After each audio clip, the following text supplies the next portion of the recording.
Hello everyone, my name's Ethonra, and welcome back to Final Fantasy XIV Endwalker. Now we're going to be doing the tank Blasphemy, one I want to say I'm eager to do just because one, I know how to tank, so that's at least a mercy, but the story right now doesn't look all that interesting because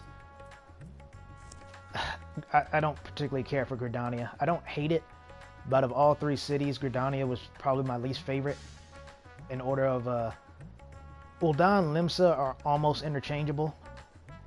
Limsa sometimes is more just because it rains there more often, and I like the rain and, you know, Seaside and Costa del Sol and whatever. Ul'dah, because it's mostly populated by Lalafels. I like how they got the royalty, nobility theme going on for Nanamo Namano. I know I said her name wrong there, I said it too fast, but regardless. And then Gridania is just people who talk to trees. So, I don't know. Not my favorite city, so kind of hate this mission's taking place here, but much like with the letter situation, I'm not going to judge it till I finish it.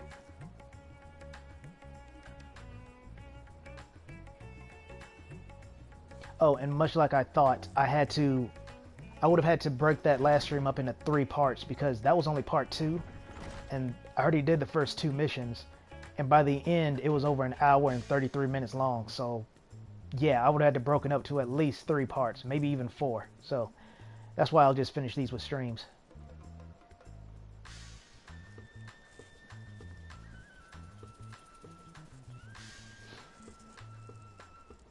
Though there are some cool things in the Shroud, like Moogles, they got that going for them. Odin, like the most unique fate in the entire game. It's not too big of a deal anymore, but it's still the most unique one. So that itself, I think, is cool.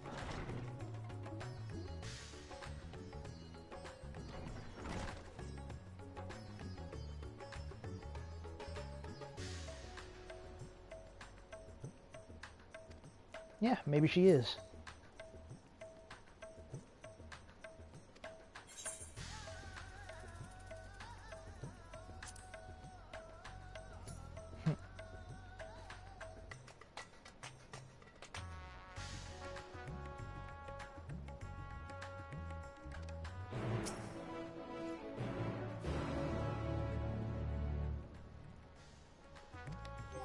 Alright, let's get it started.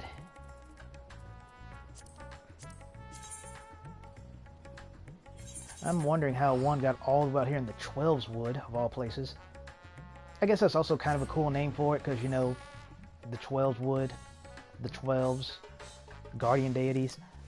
So that's kind of neat. One of the reasons why I didn't like Gridania is because of how standoffish a lot of the people were to outsiders. You know, that's never fun. And secondly is their contracts with the elementals, who seem to be an even more present force than the 12, you know, the place the area is actually named after. I don't particularly care for the elementals either. They're extremely fickle. So just don't care for Gridania all that much.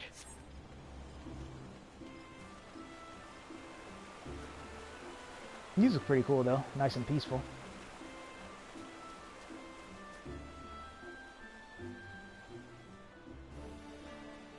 Gonna give it a second to see if anyone else loads in.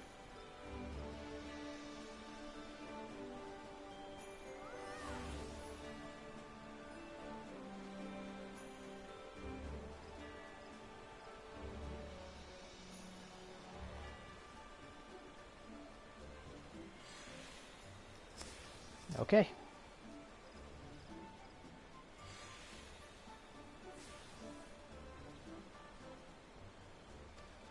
I almost had that minion, by the way. I wasn't going to bother bringing this up, but since it's literally in my face, because that's how my luck works, for those of you who still yet want more proof, a bit ago, I was in that dungeon, and I rolled a 78. The other 2 people rolled like a 42 and a 20-something. You know what the person who beat me got? No.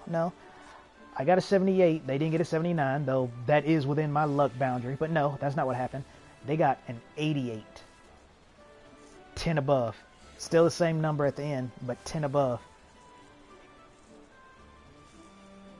That is how my luck is.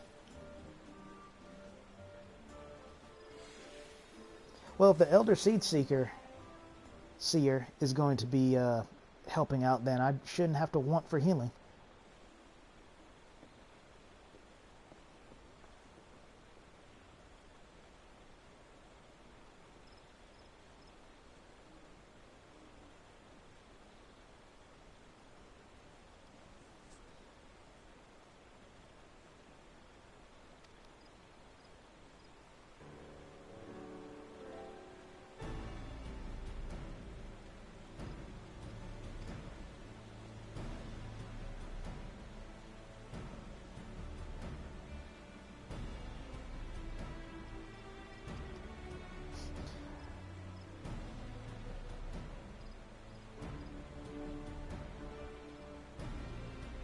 I wonder if that's in any way related to Odin, because he has a horse named something like Slefnir, something like that.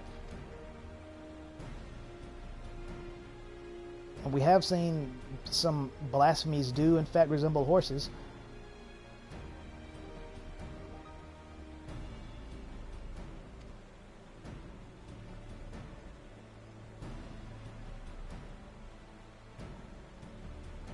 Yeah, see what I mean about the elementals?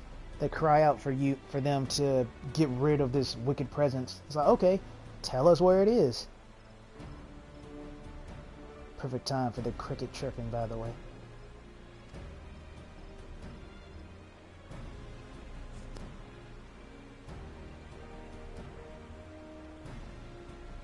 Wow, isn't that interesting? That would also help explain what happened to Wheelie Bro, the one I was trying to explain before, where him being in a wheelchair makes no sense. Too bad that wasn't explained, was it?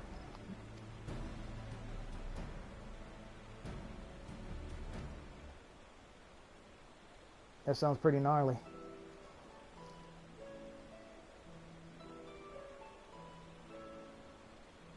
I think I remember them mentioning the creeping death before.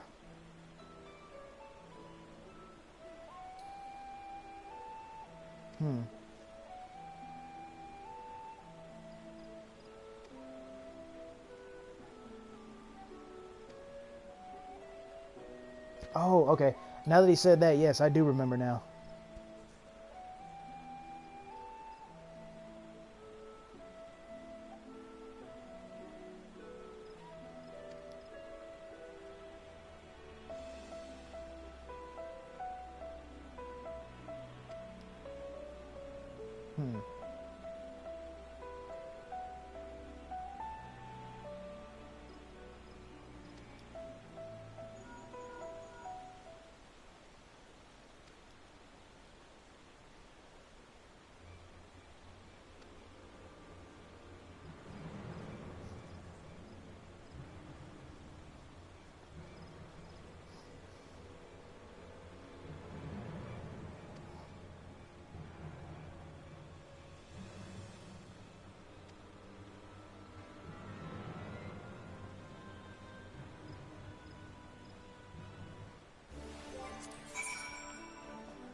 Oh, that's a lot. Excuse me.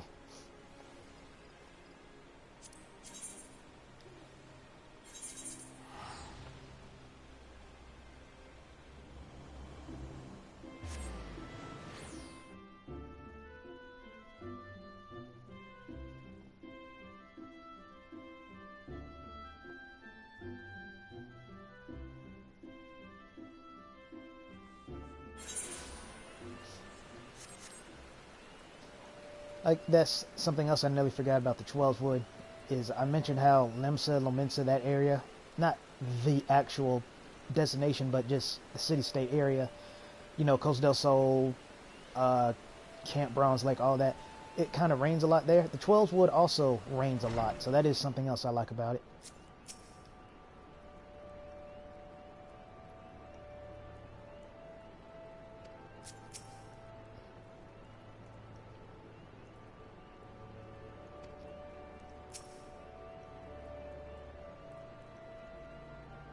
I'm glad they said that, because it's so... Wouldn't that be something? Seeing, like, the ruler of your nation just chilling out here.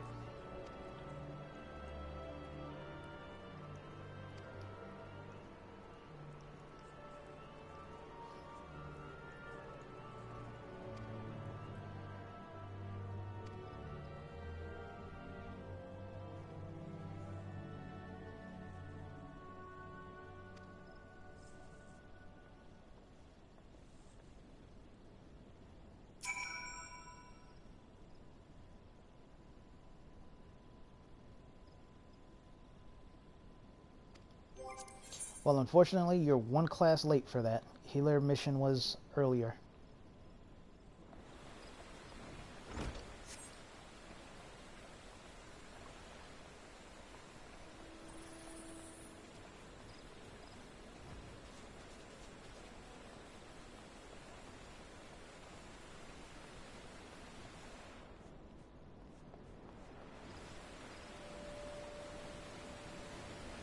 Wow.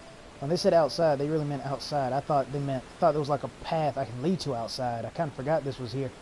It's a good thing it stopped raining, huh?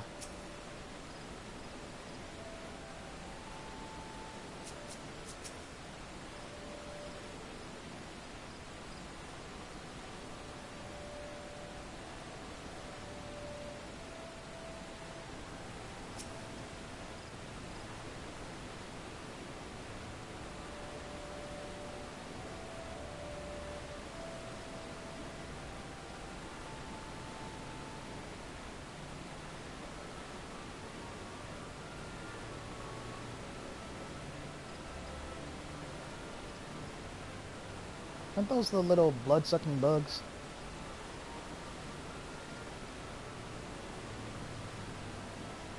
Yeah.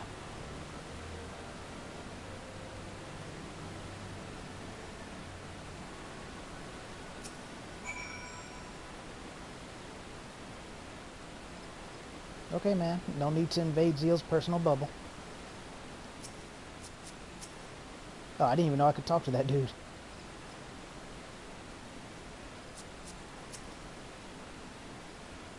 I say talk, but interact would have been a better definition. Oh yeah, I haven't actually gotten to use this move yet. So I'll think, where do I put that? I'll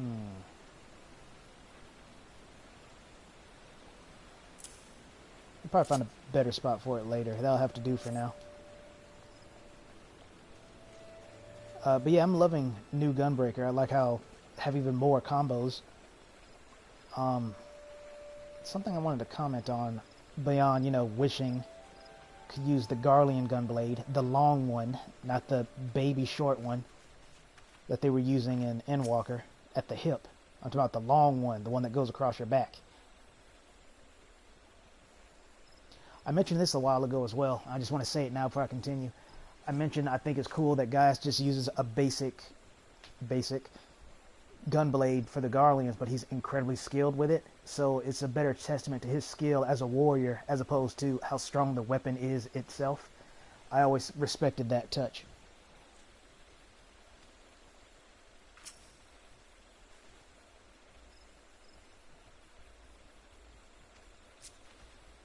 No, but something tells me they'll probably pop up any second now.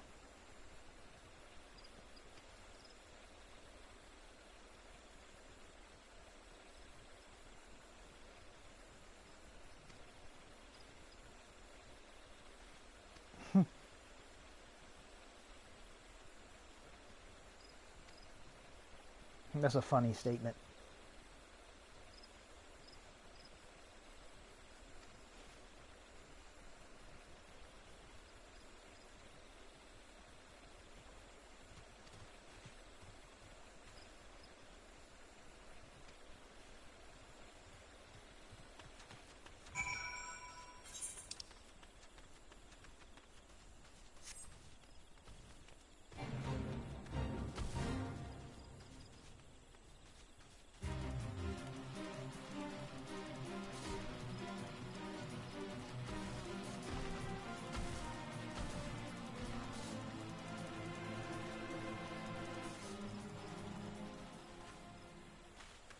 From a distance, he looked like an imp.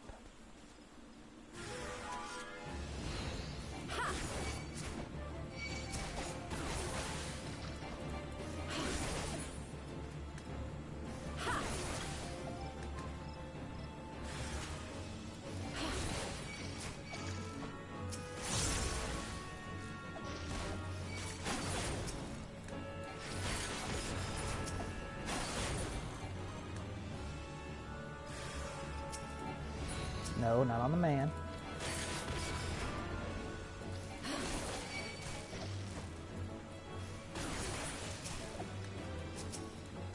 Oh, by the way, I figured out why that happens, where even though I clearly have the weapon out, I can still target people. It's because I think I already commented on this, but I'll do it now. Anyway, it's because it's registering him as a mob, just a friendly one. Not necessarily an NPC, but a friendly mob. That's why I can still target him like this, even though ironically, when it came to, healing Raban and, I already forgot her name, sassy, smexy accent woman, her, it wouldn't let me target them. I had to actually put the weapon away, but with my weapon out, yeah, I don't know. It's been so long since, I've actually played healer seriously. I might have just been doing something wrong, but I do remember that being an old trick of mine.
There we are.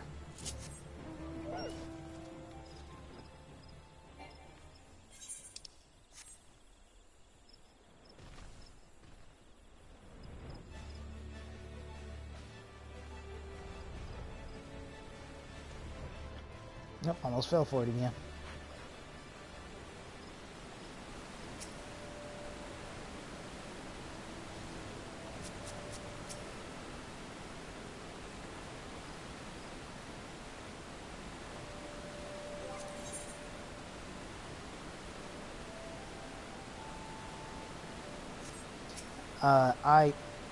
I was going to talk to the afflicted man, but chances are he wouldn't have been much of a conversationalist.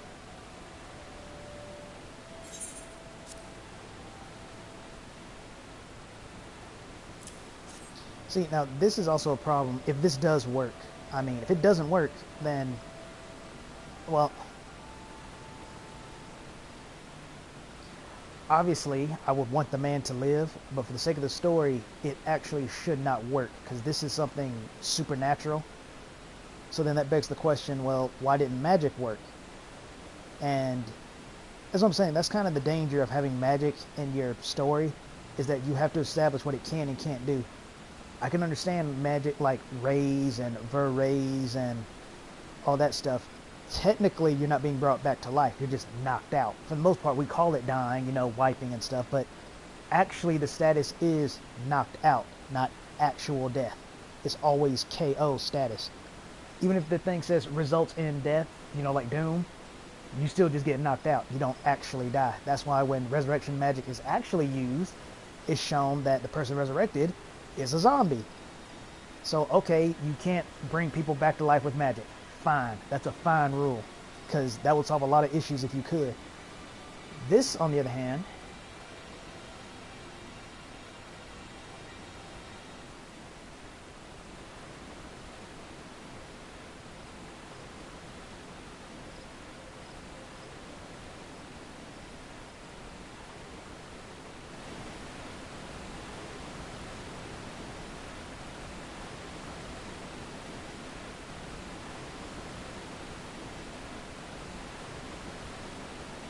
yeah, supernatural.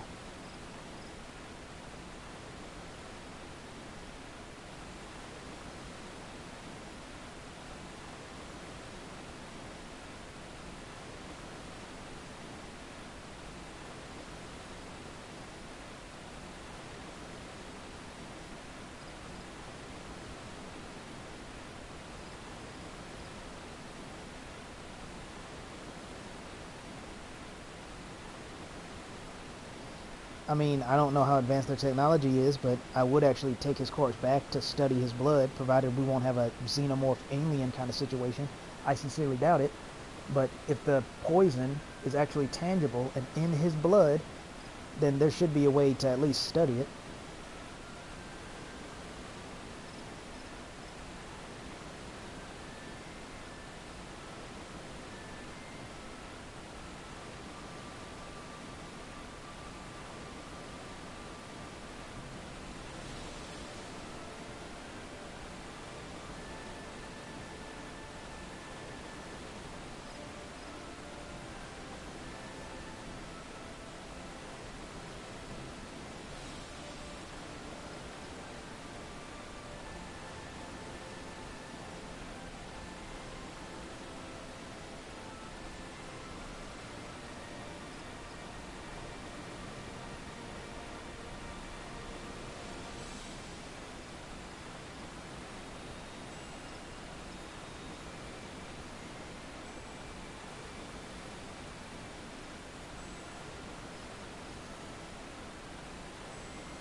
His sacrifice for what?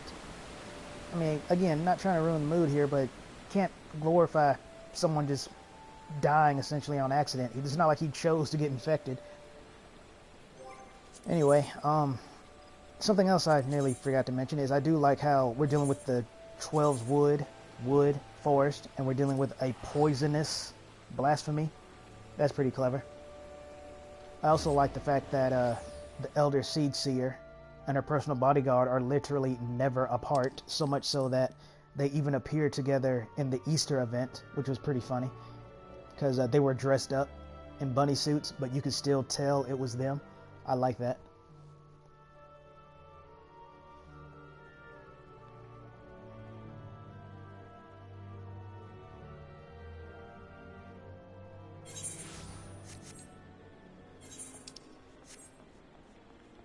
Oh, right. And this is the gear I have for my gunbreaker for right now.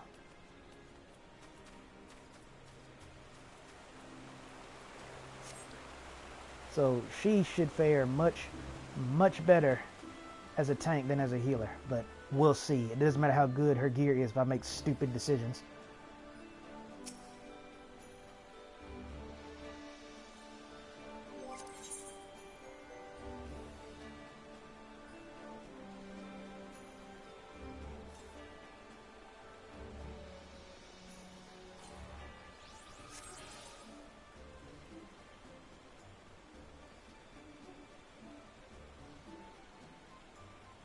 Yeah, true.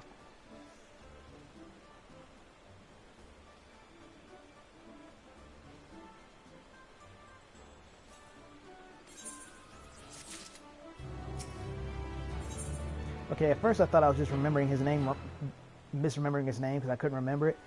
But according to this, it's Keeper of the Entwined Serpents, and I swear he has an actual name. I just don't remember it. I'm pretty sure they've said it before.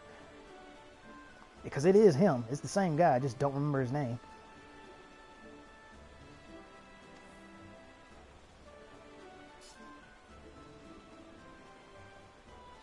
Thought that might have been a friend of mine.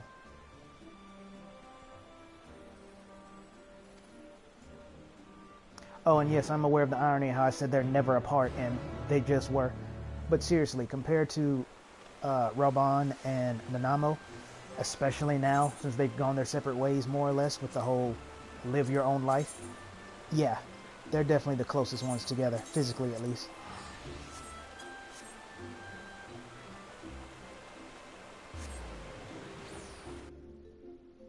Alright, let me plug up my phone so it won't die on me. Not that it's too big of a deal. No one's talking, so not like I gotta worry about missing a message.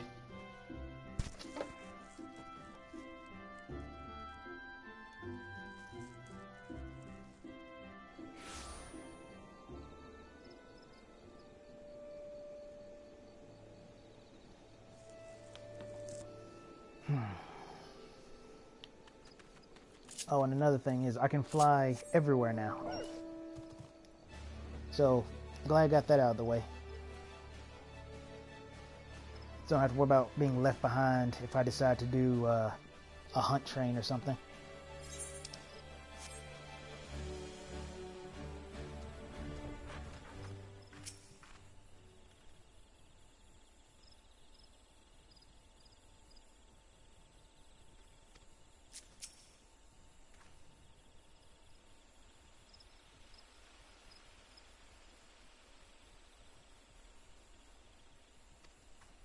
That's funny, because now I gotta go right back that way. She's pretty cool, though. I definitely like her far more than I do her brother.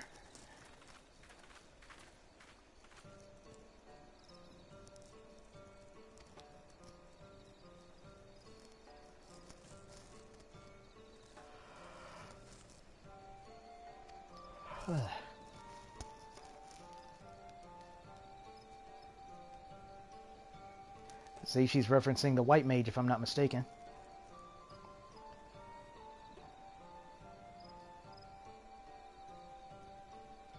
I want you to remember that. So if Zio ends up getting poisoned and then they just Asuna it, remember that.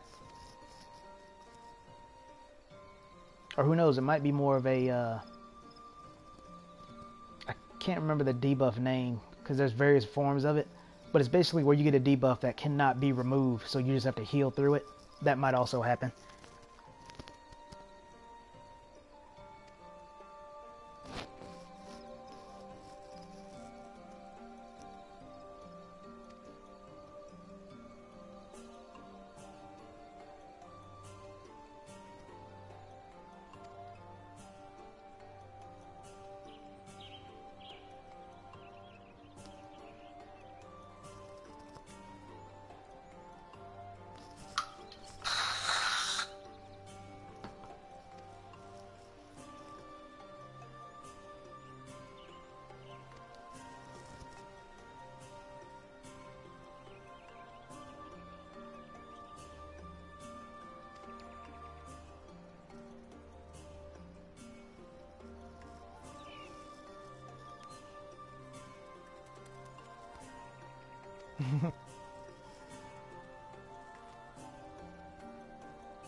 I want to say this to make her feel better, but seriously, this is another reason why I hate the elementals.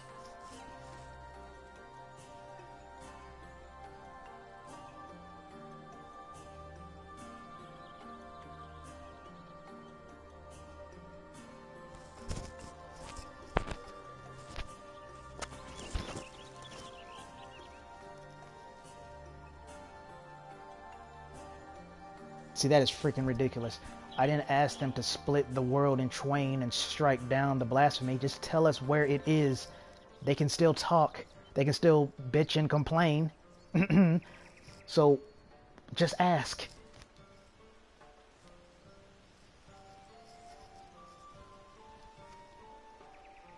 I think that's genuinely just video game logic happening.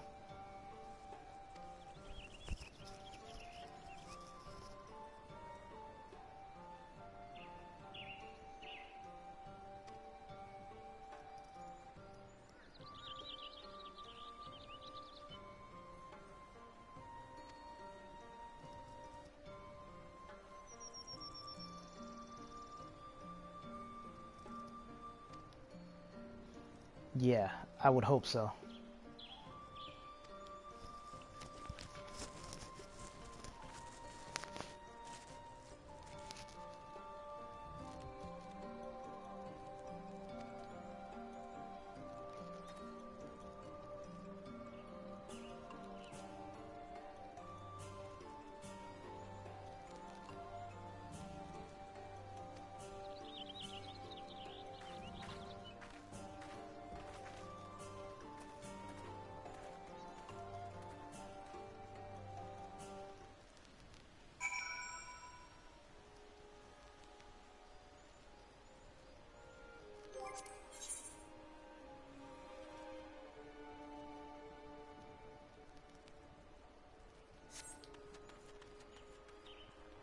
I just want to see if her bodyguard is up here.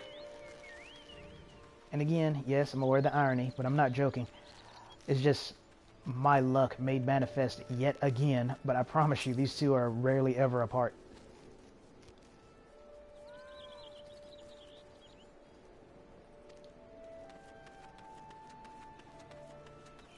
Now, probably just because she's way over here and he's way over there, probably have to walk up in there anyway, but just in case I'm wrong.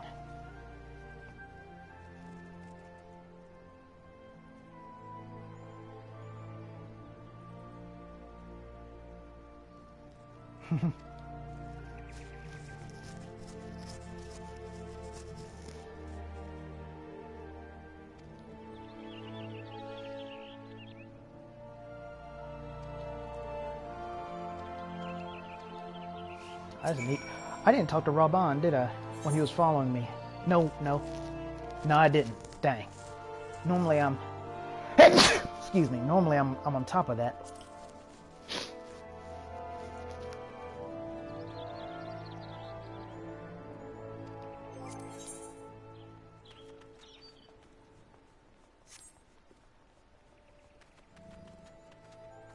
I gotta say, I never really stopped to think about it, but Con E has some serious moxie to be wearing that pristine white in a nation that is nothing but forests and woods.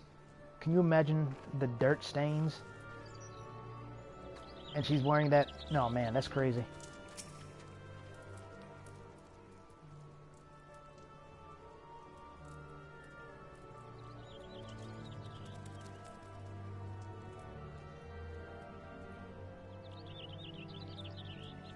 That's all I'm going to say about that.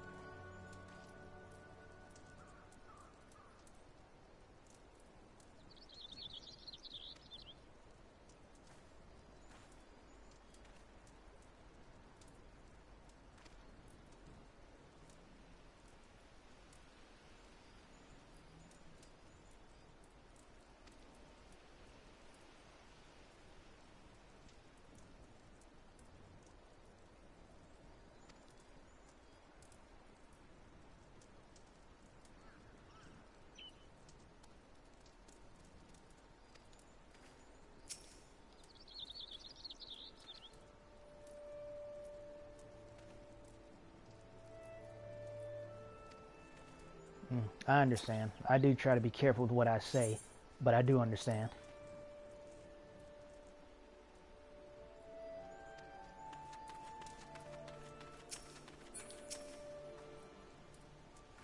Ignore the flying fat cat in the background.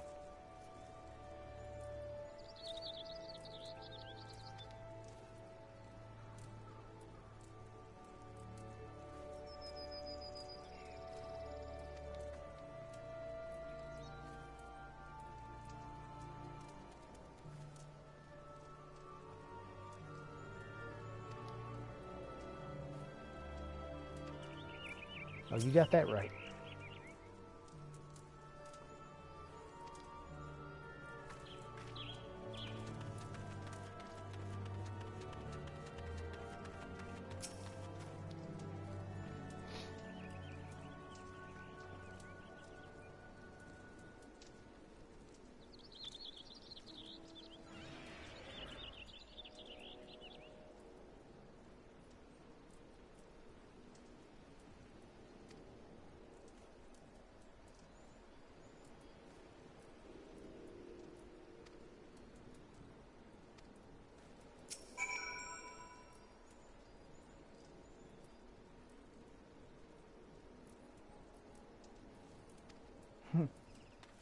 I like how she was basically saying she needed Zio there, and no one acknowledged Zio at all. She had this handled.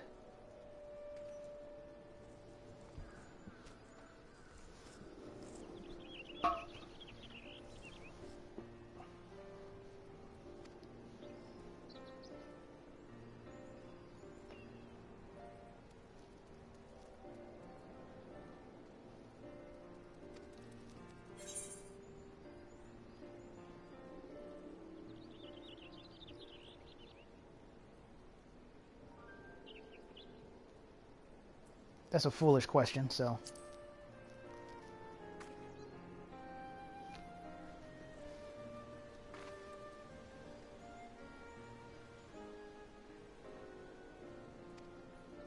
I do wish you would talk to them, though.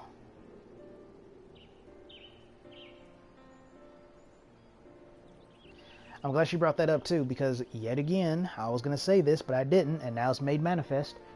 I was going to mention, I said this earlier, how one of the reasons I didn't like Gridania is because of how they treat outsiders. That's so ironic, because Khan E here is actually incredibly sympathetic, as demonstrated many times over.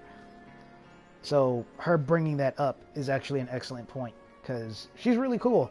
But you would never know that because, one, Gridania, and two, she almost never leaves there, so...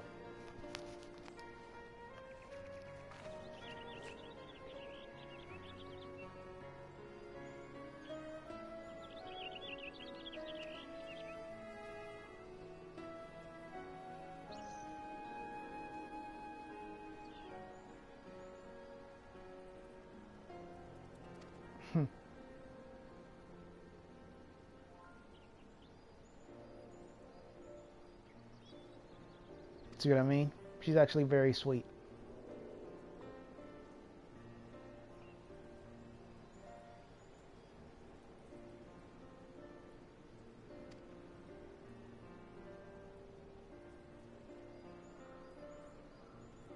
Oh, she's still a kid at heart. Isn't that nice? Mischievous side. Who knew? She didn't grow up to be just so straight-laced and proper. One of the original Slayers of Titan.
What?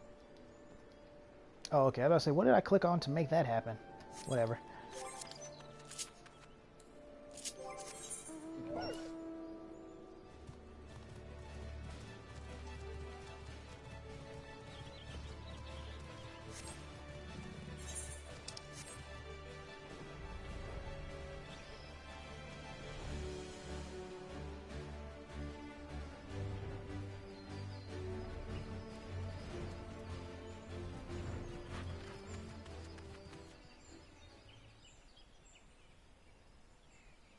Oh, you think so, huh?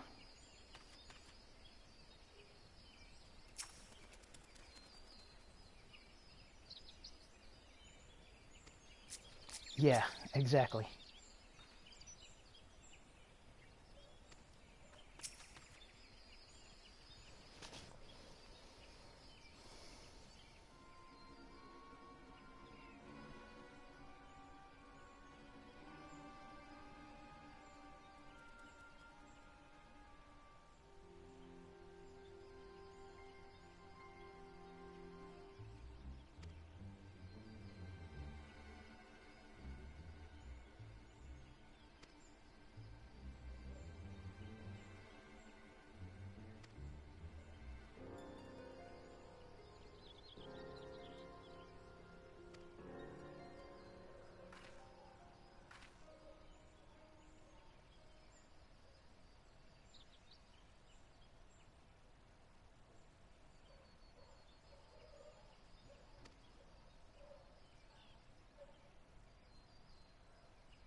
Don't you think it would have caught up with you by now?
Yep, saw that coming.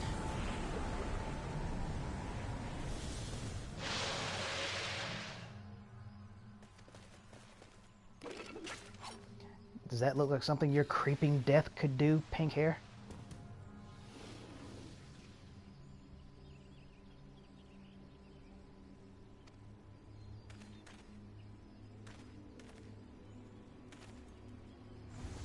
Yep, saw that coming too.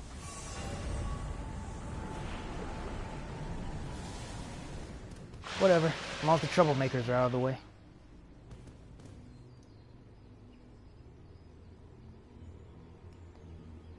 Well, if they were a bit braver, they could have stuck their necks out and we could have just solved the issue right there.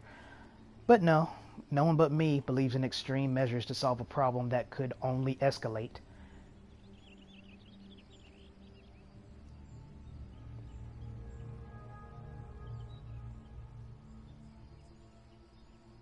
Should have done it sooner, but yeah.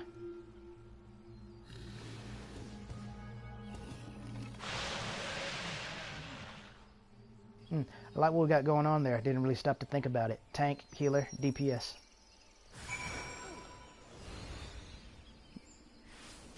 Melee DPS, I should add. Sounds like someone's already here, too. Yeah, definitely. Well, you're a paladin. You're fine. For some reason, I thought they might have been a normal DPS, but like, nah, they're definitely not. They're just a paladin.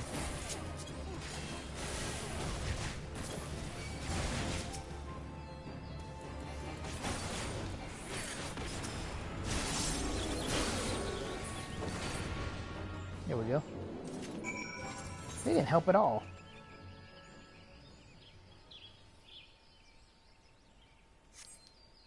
Why did you draw your weapons if you're not going to do anything?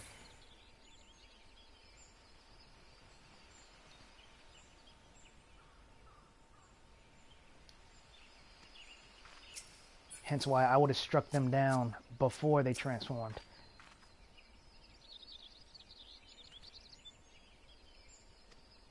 You better watch what you say, otherwise you might be next. And I won't let that happen.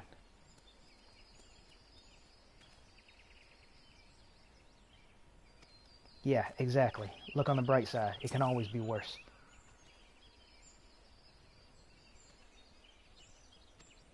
Yep.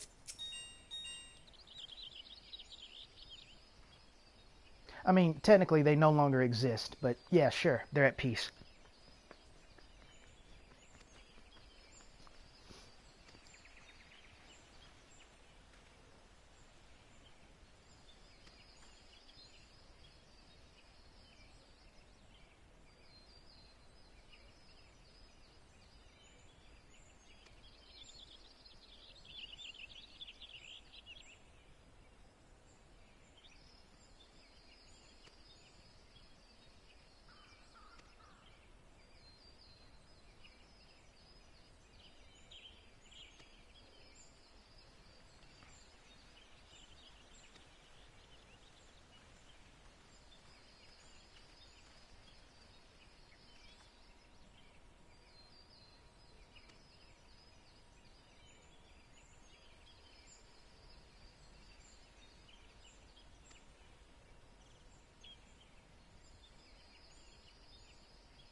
Oh, now you realize it?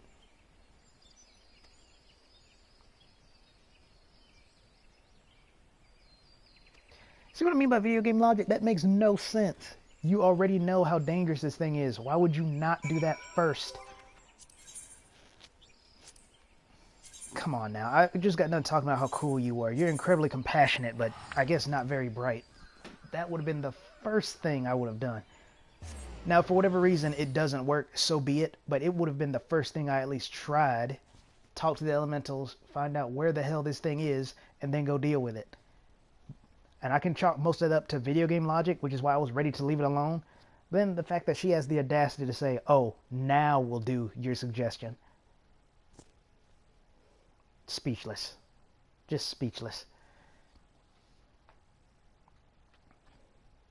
Oh, and don't worry, I'm not in a bad mood this time. I'm just calling it like I see it.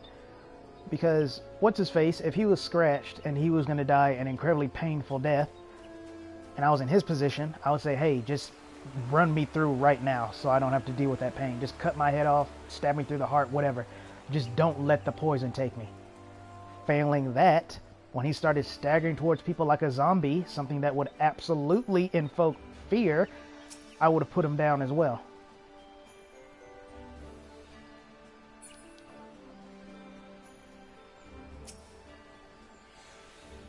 And then we started on old Pink Hair, who gave us the useful tidbit of, it was close by.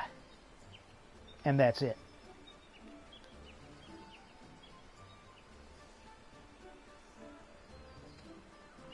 Like I said, I don't handle irrational emotions very well, things that make no sense. But you're supposed to let it slide because emotion. I never liked that logic. I guess because it isn't logic, but still.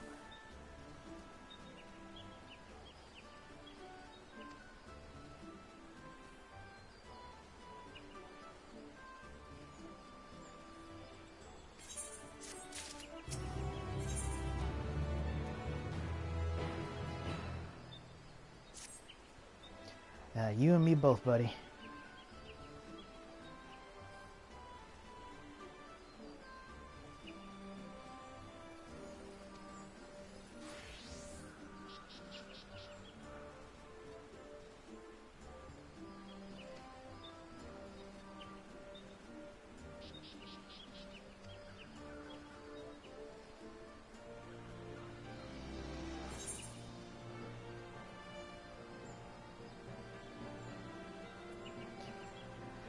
Well, if you guys studied the body like I recommended, that might be possible. But the ultimate solution...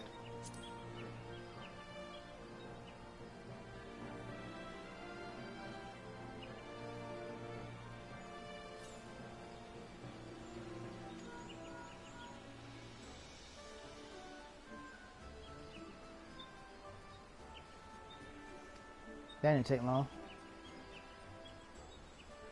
Oh. That's interesting, though.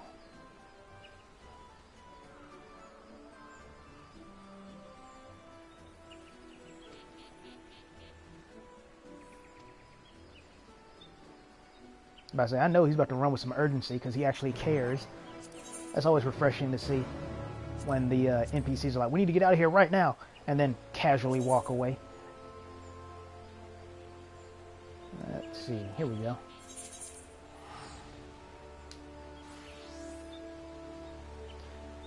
But yeah, this is also something I'd be willing to forgive. Like, oh, we tried to talk to the elementals, but it attacked the tree, so now we can't.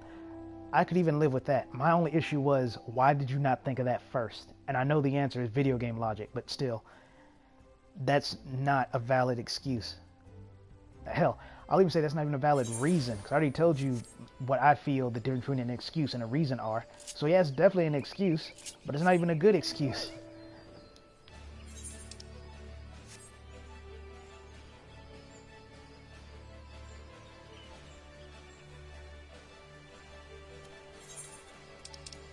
Yep. I'm surprised it's down there, though. I could have swore the tree was... Here, I'll show you. Because I know this does play a part in the White Mage quest at some point. Conjure, White Mage, both, whatever. Is this tree. This tree is special. So I thought they were talking about that one, but the marker is up here. So the only other tree I could be thinking of is probably... No, not that one. It made me think of that, but let me see if it's another one. I thought it was going to be one surrounded by marbles, but... oh, that's not a good sign.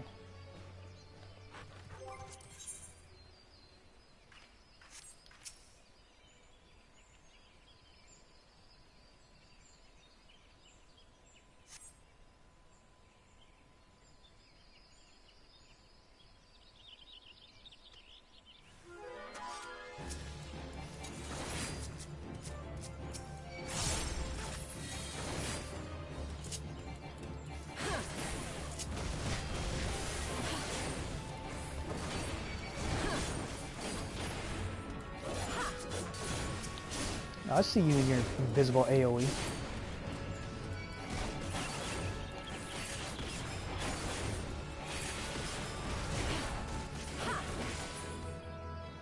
But be glad you died before I could really sink fangs into you.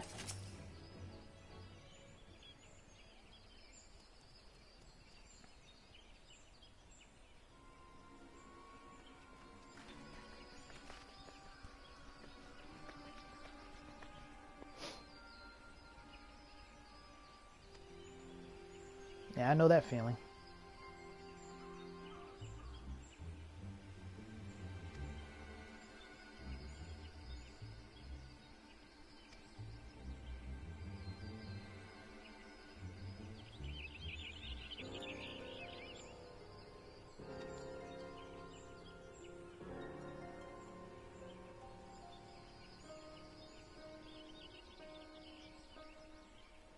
Now this is a pretty good one because it's actually setting the tone pretty well. You know, barring the elemental thing, it's setting the tone pretty well. Just how, I won't say desperate, but how severe everything is. Because you either will die to the poison, painfully, excruciatingly, or you turn into a beast. On the bright side, if you die to the poison, as painful as that is, at least your soul can move on, as opposed to turning into a beast and then feasting on friends and family alike just to eventually be put down and your soul is destroyed. So one fate is definitely worse than the other, but I digress.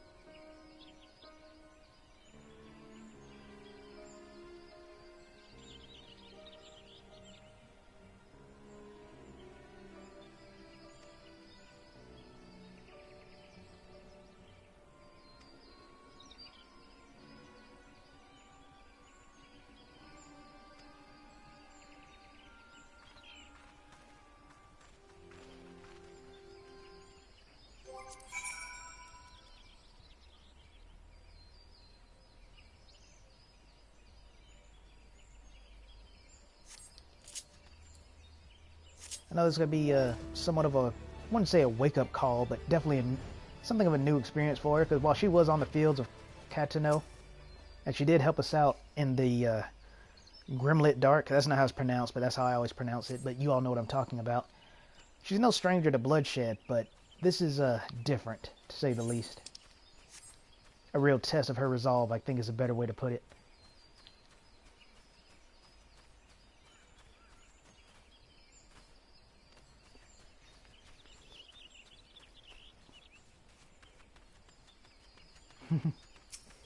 Remind me to tell you a funny story about a Reaper and a weapon I could have gotten.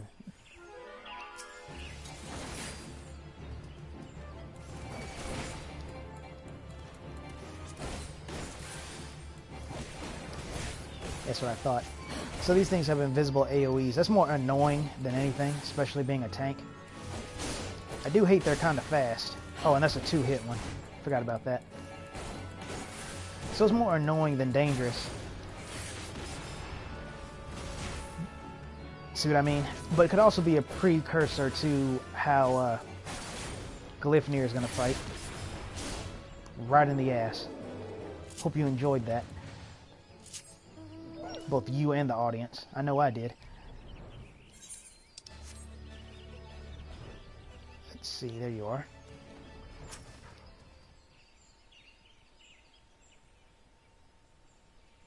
But yeah, man, she would look so great with the Garlean long blade, gun blade. I still hope that one day we'll get to use it. Their hitboxes are almost as cheap as Sophie's. I believe that's her name. I just don't care. I'll just go and eat that one. One of the reasons why I bothered to move anyway is just so I don't get rusty. So then the one time I need to avoid an AoE and I just elect not to because I can handle it. And then of course it'll be a one-shot.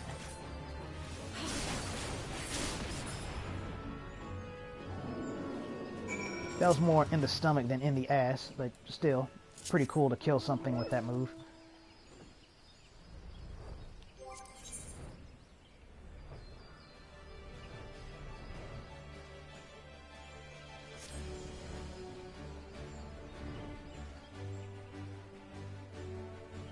Yeah, see what I mean? I knew this tree was special. We were just up there because I guess we were looking for them. I thought if they were going to be intercepted on the path, you'd think it would be down that way, not way up there. But whatever.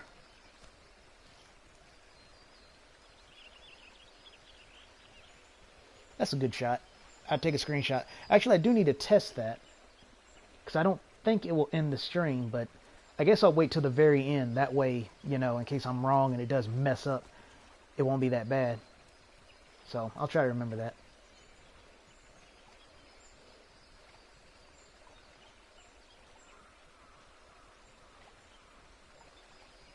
She keeps saying they're at peace, but they're not. So that tells me one or two things. Because again, what's going on here is kind of a paradox. The final days are over. So this really isn't happening. This is more like if you were doing the story up until the final days. Like you do all of this, all the quests, all roles up to 90, then in the final days. That's how I see it being done. Because otherwise it makes no sense. So the only thing I can guess is that she straight up does not know. I guess your Stola didn't bother to tell anyone besides us being the other Scions and whatnot, is that once you turn into a beast and you die, that's it. There is nothing left. No soul to be reincarnated. No soul to return to the life stream, ethereal sea. It's just gone. But she keeps saying they're at peace. They're not at peace. They don't exist. That's the last time I comment on it. I just find it strange how she doesn't know that, but that also leads credence to why I believe, you know, the final days are still going on in this story.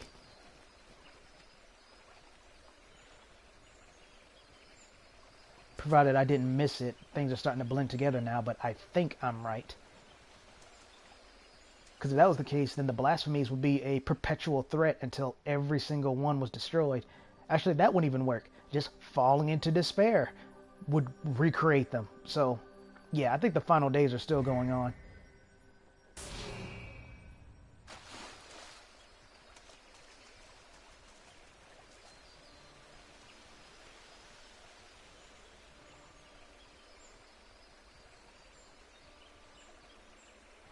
Okay, so the Great One isn't so great after all. It's utterly useless. Need I say it again why I love the elementals so much?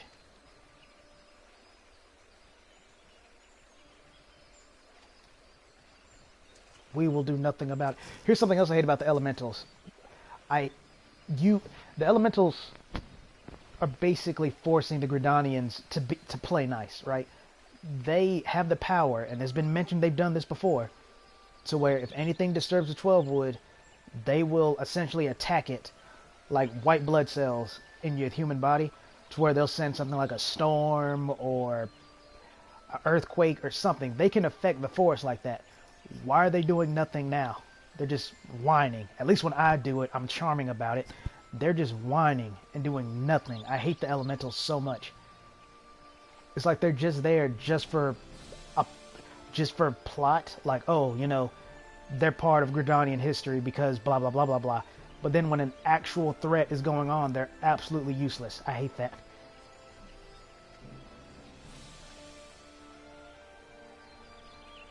Like hell it was. They were always useless. Oh, right, you live here. You wouldn't think that way. Well, I guess we've got to track them down the old-fashioned way. Gridania does have plenty of hunters.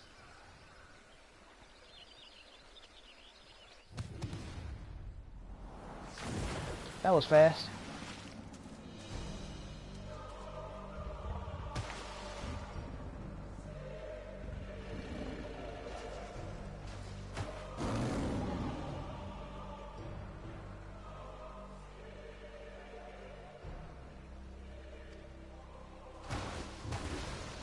It's like a lion behemoth thing. That's pretty interesting. Yeah, that's the trick she did in the Grimlit Dark.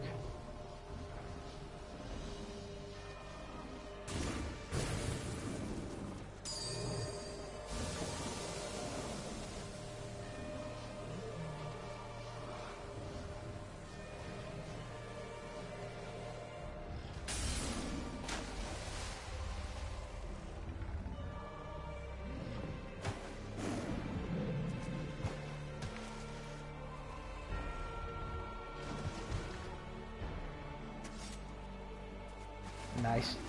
I think when it comes to cutscenes, they all do have kind of a unique drawing animation. It's not just for the Reaper. Because gunbreakers do not draw their weapon like that. Oh, this should be good.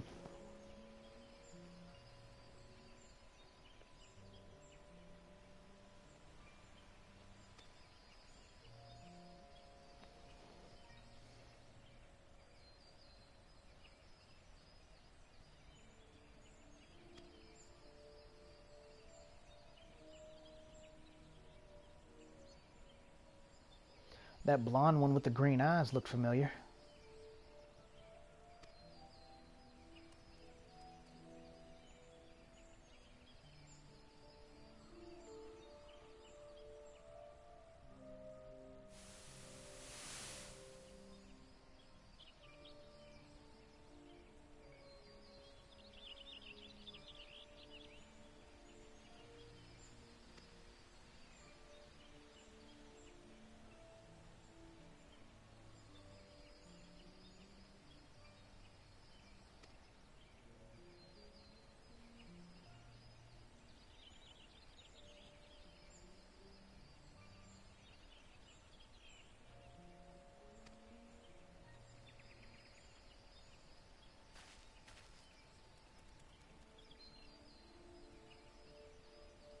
Mm-hmm.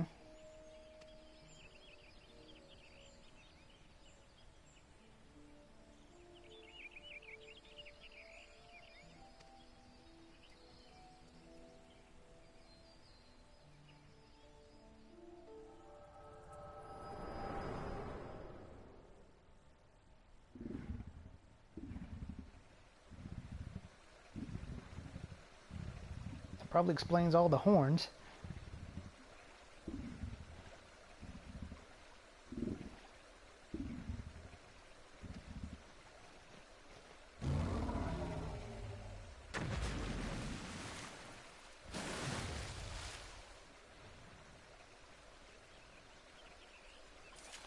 Yeah, that's definitely different. Okay, that's cool.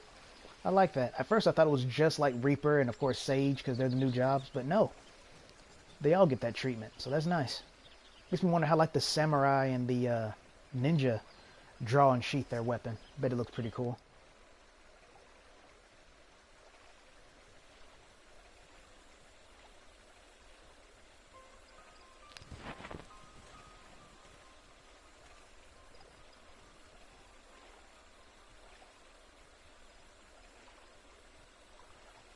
Has she been unconscious for like 12 hours?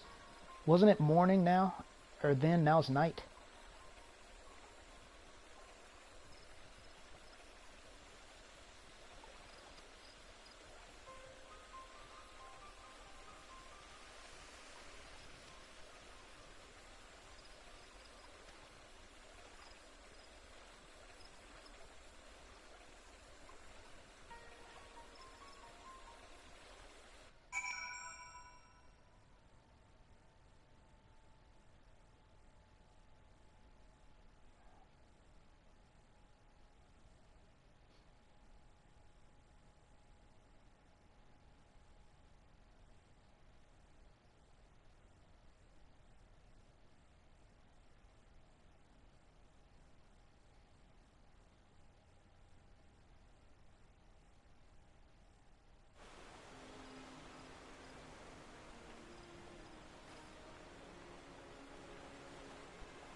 That was awfully generous of them to bring Zio back.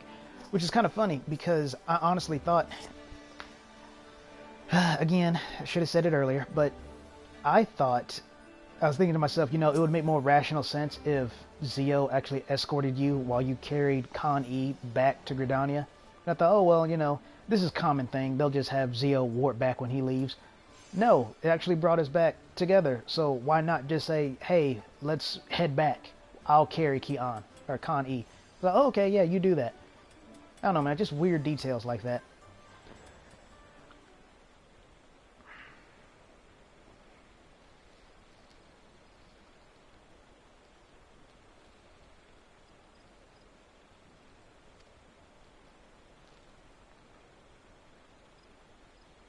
I never really stopped to think about it before, but you can't see her horns, and she's clearly grown older, so were they removed? Never really bothered to think about it.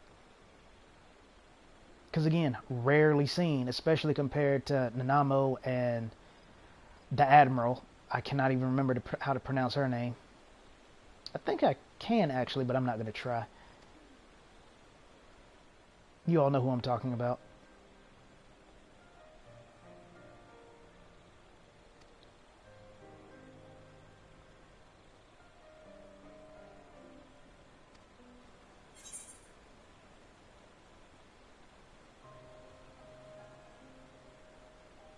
This is, I mean, they're both technically true, but I like this answer better because this has more future implications. Like, okay, fair, you failed, but she still is going to need your protection, as opposed to she wouldn't want you to throw your life away. He could just easily shoot that down by saying, me dying protecting her is not throwing my life away. You all could have had the chance to escape, blah, blah, blah. This seems to be more meaningful response.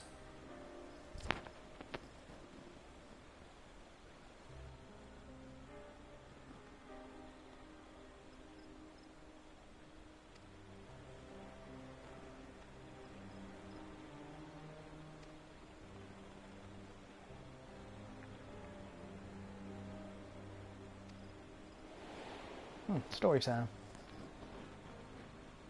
Oh. Oh. I didn't think...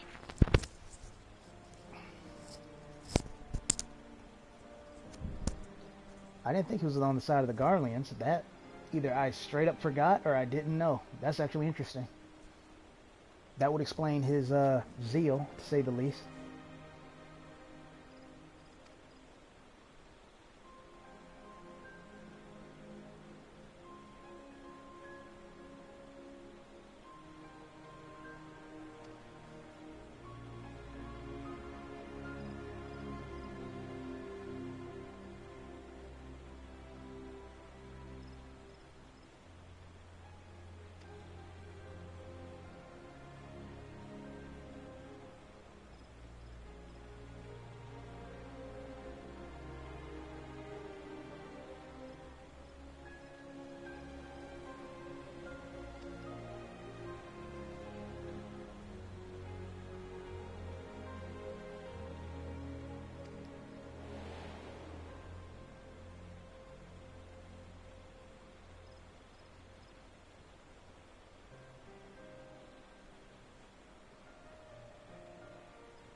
That would explain why you get that unique armor.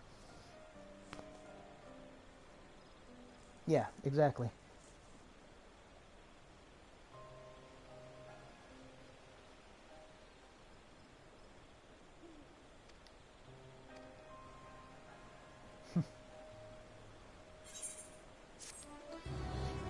Okay.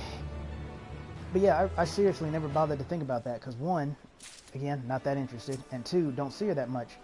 But yeah, she doesn't actually have the horns. I think maybe I just thought her big hair hid it, or I thought that the hair ornament she wore might have been her horns. But now that I know more about them, you know, doing the White Mage quest and stuff, that's definitely not the case.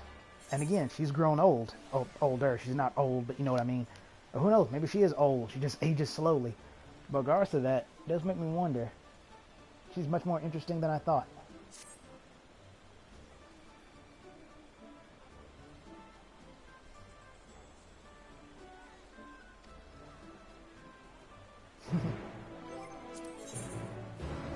I guess it wasn't quite as urgent as the last time.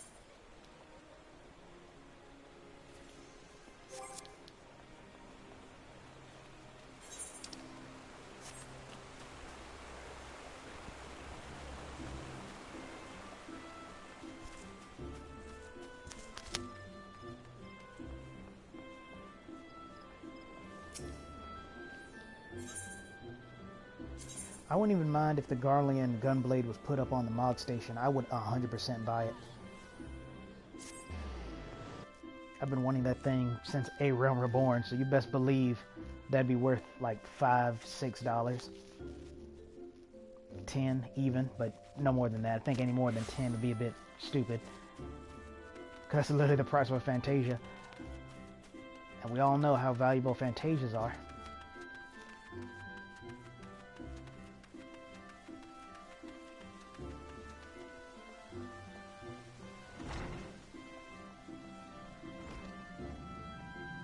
Oh yeah. Oh yeah, from the other quest. I don't think I've talked to Gaddy yet, but yeah, I like that. I like that a lot. These three are from the past White Mage quest. I'll talk to them in just a second. Or have Zio do it.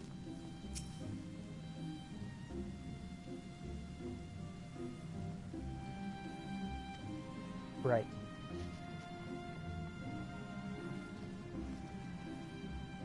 So in order, it was Selfie.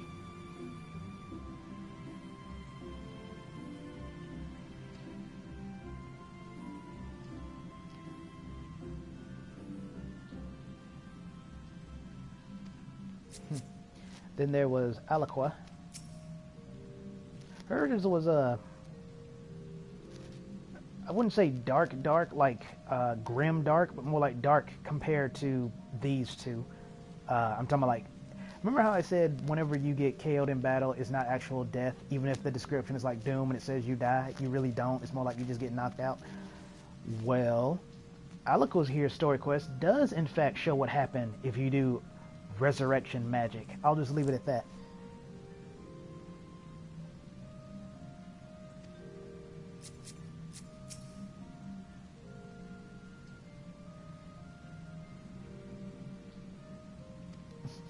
I have a feeling that at least 2 or 3 out of you are already better than Zio is when it comes to healing.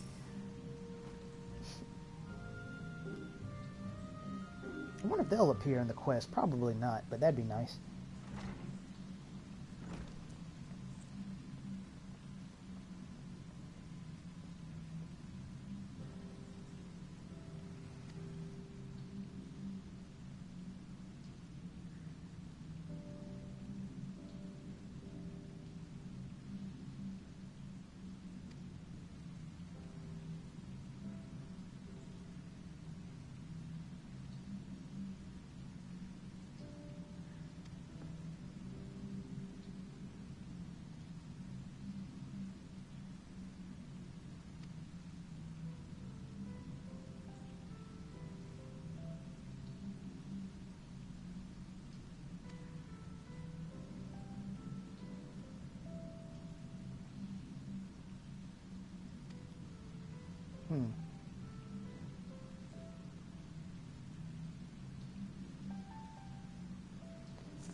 Makes me wonder if the elementals could probably become blasphemies. That would not be good for Gridania at all.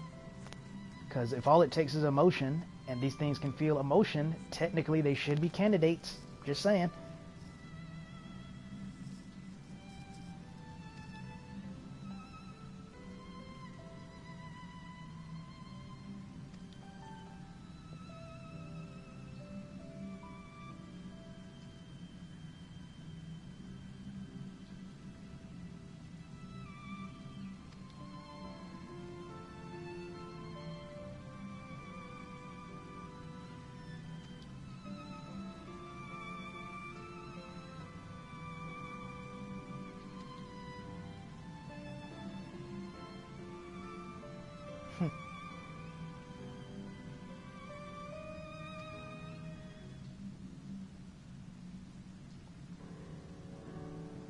And nope, see, I was mistaken. She still does have her horns. So how did she age? So I was right the first time. It's just that blonde thing, not the blonde thing, that's her hair. The crystal X thing kind of hides her horns and makes it like it's part of the headdress. And to be fair, whenever I'm looking at her, I'm usually looking directly into her eyes. Because she does have pretty eyes, and I like pretty eyes. But regardless of that, yeah, her horns are still there. So that just goes to show I don't look at her all that hard. And how did she age? That's what I'm curious about. How old is she actually? Because old dude said you never age, and Master of the Conjurers Guild right here looks exactly the same. So I'm curious what's going on with her.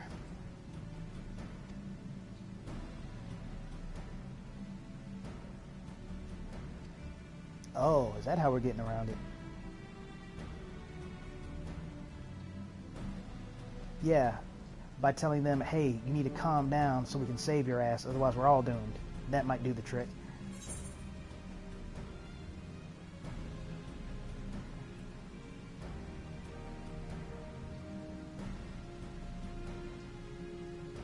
I remember the name, but I don't remember the details.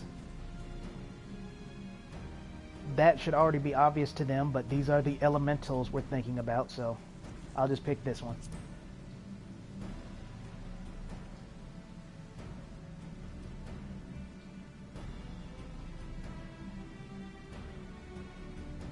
Yeah, because somehow they still don't get that, because, you know, the elementals are just aces.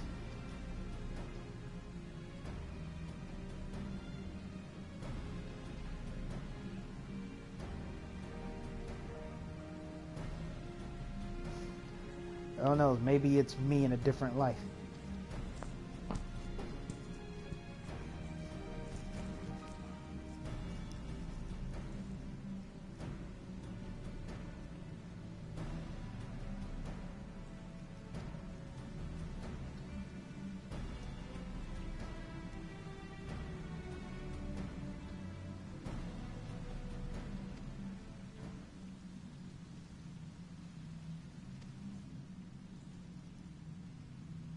Hey, how about that?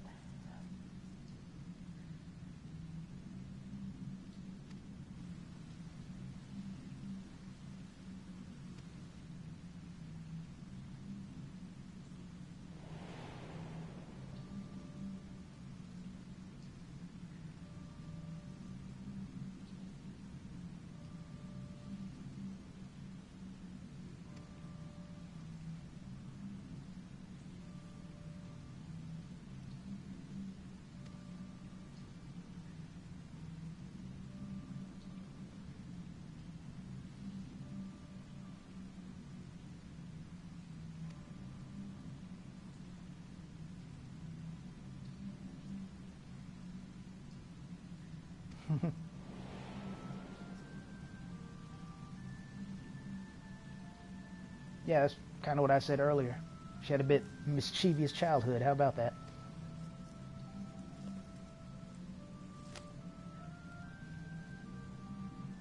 But you see what I mean about the headdress? If you're not actually looking, they kind of just blend in. Or at least they did to me, because I honestly did not know she had horns.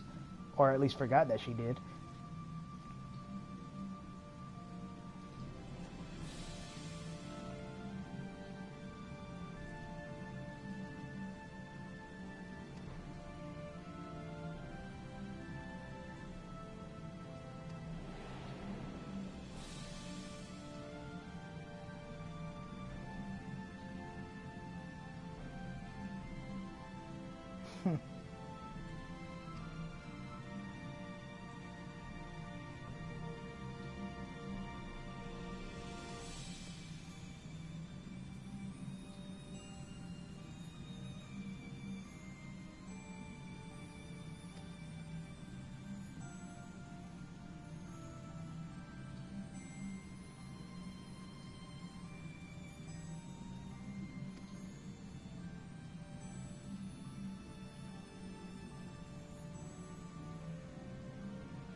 Mm.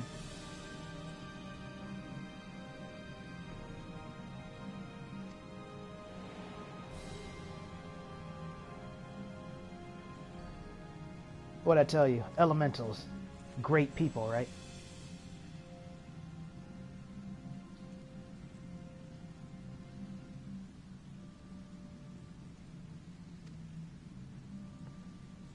I'd find that hard to believe, because the elementals, they do that right.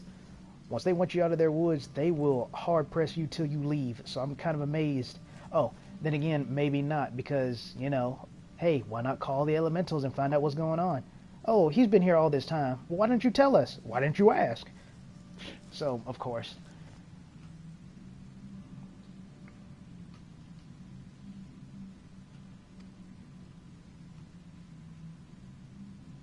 Mm-hmm.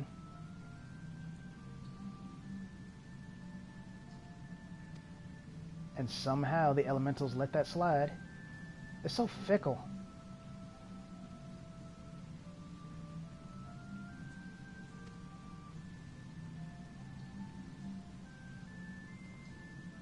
Oh, and the reason why I chuckled at the painless birth thing is because my first thought in my head was, that seems kind of far-fetched. I'm not buying this story, and sure enough.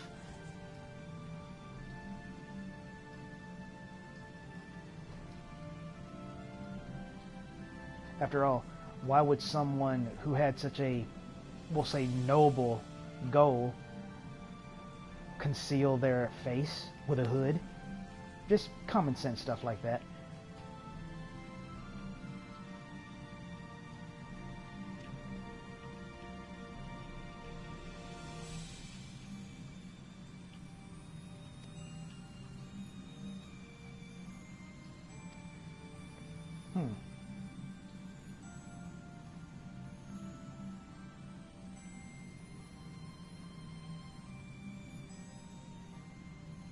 Yeah. Haven't seen the Moogles in, shoot, man, since like Heaven's Word. Technically, they're not the 12 Wood Moogles, but Moogles be Moogles.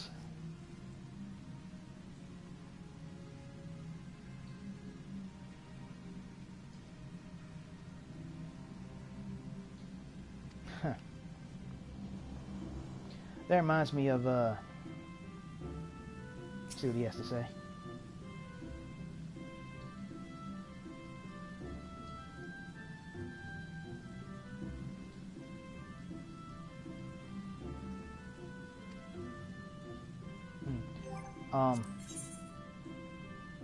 Yeah, it reminds me of the Moogle fight where I'll keep doing it because as annoying as it is, I'm not going to let one asshole ruin it for everybody. But I was trying to mark, you know, the Moogles were supposed to attack or not attack, and I had marked the Paladin or Gladiator Moogle with the ignore one, Black Mage with the attack first, blah, blah, blah. And someone was going around removing the markers and placing them randomly. And so I stopped what I was doing to look so I could see who it was. And I ended up getting accused of it. I was like, nah, it ain't me. And the person let it go. I guess because they couldn't prove it. But yeah, that was annoying, to say the least. I know I use that word a lot, but that's because I'm usually constantly annoyed by people like that. But I digress. I'm not just going to stop doing it. I'll keep doing it. For those who appreciate it, fine. And if we wipe, it's their fault.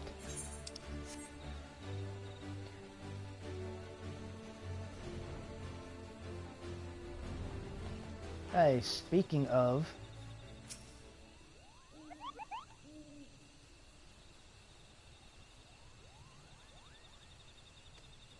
You say that like you don't remember Zio.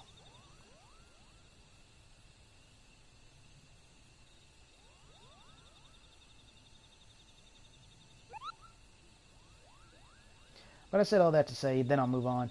That's particularly why I don't care for trolling, especially ones like that. Like, if you can make it funny, then sure, why not?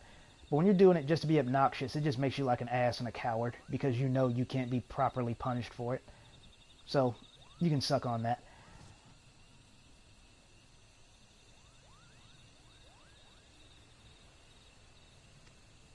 Yep.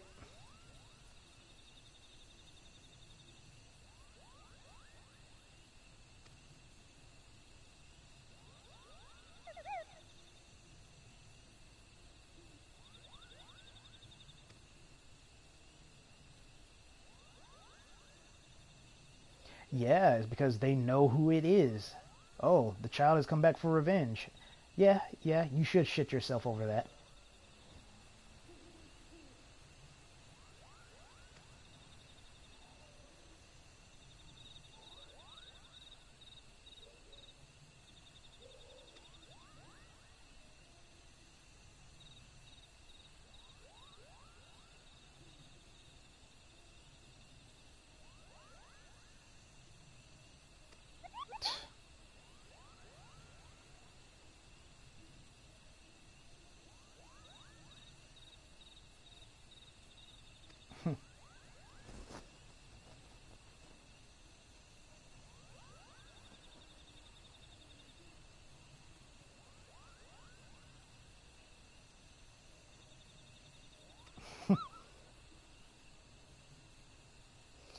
That almost makes it worth it doing this quest in Gridania with the frickin' elementals. Almost.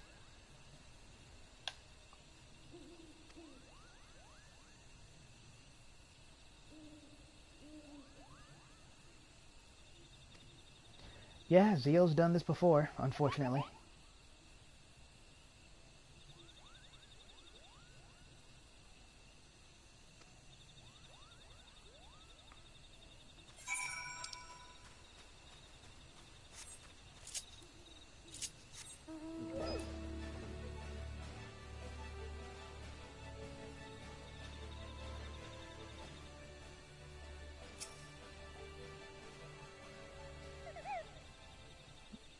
This is interesting. Actually, no, it isn't.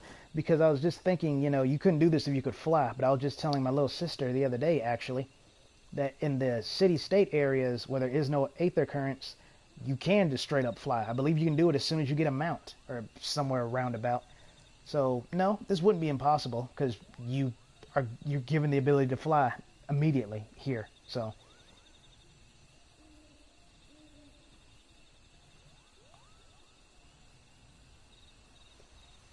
with that in mind, you want to acknowledge Zio being up here? I guess not.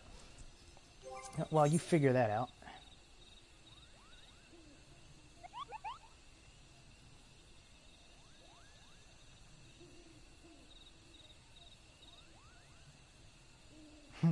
I love how that's kind of the Mughals thing, is whenever they mention good King Mughal Mog the 12th, they always add some kind of praise at the end of it. Case in the journal, case and point why I say to always read it. And off he goes.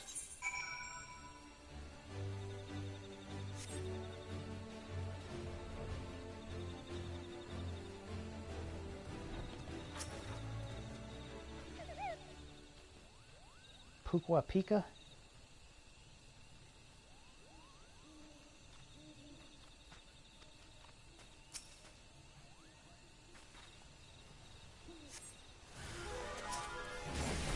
Yep, all too familiar sight. But yeah, this is a good time to mention it. You see how whenever it casts stone, it has that flashing hotbar? Or cast bar? It'd be nice if they did that for can this move be stunned? Can this move be silenced like this one is? And then can this move be negated with a knockback? That'd be really, really handy.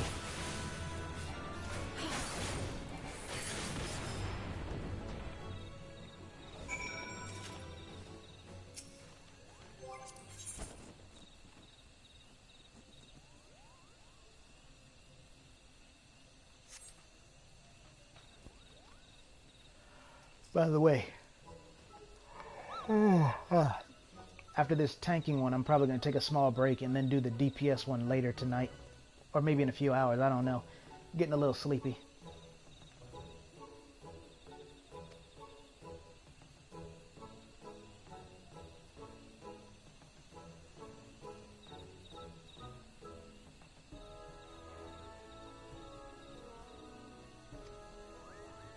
Thunder can clap, and I know that thing can control the weather.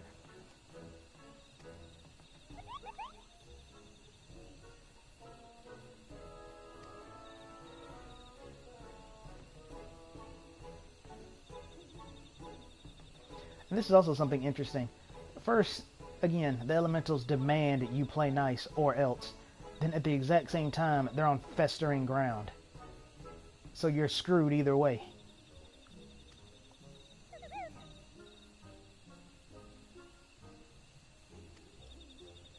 I can't tell you how many times the 12th Wood was nearly destroyed because of corruption. I'm sure any white mage can tell you better than me, but I'm telling you, it's more than you can count on one hand.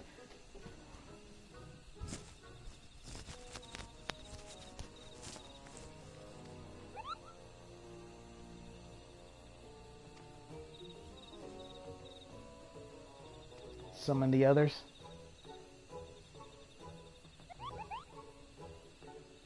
The friendening.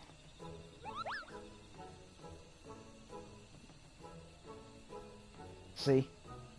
I do love that about them. That's actually adorable.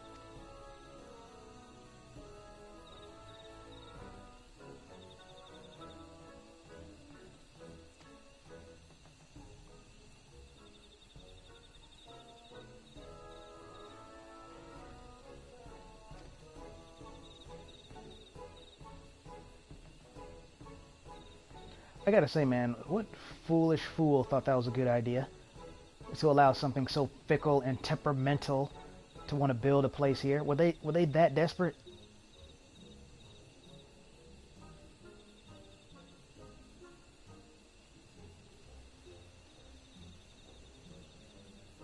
Which constantly need to be reminded, I'd like to add. By the way, if you're not used to me ripping on the elementals by now, well, I don't know what to tell you. It's not going to stop until this is over.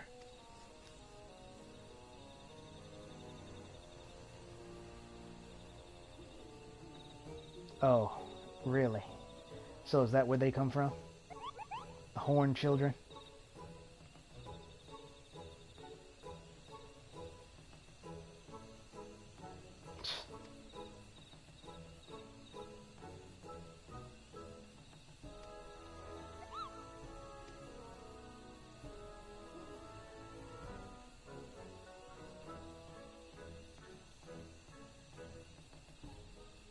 Yeah.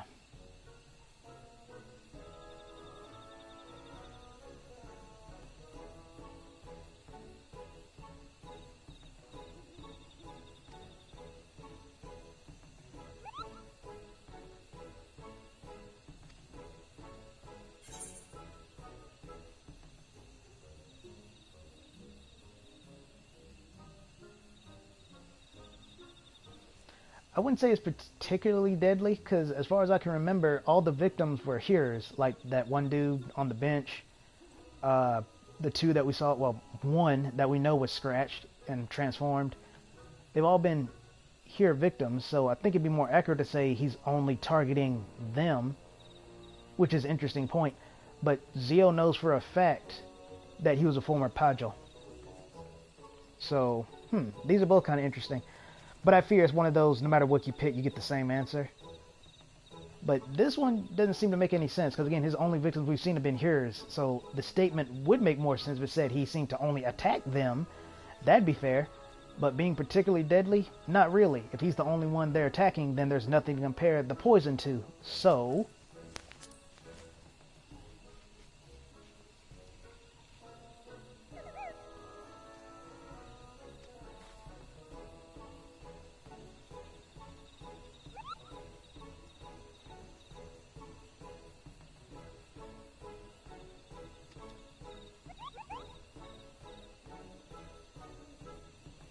yeah, it's kind of their MO.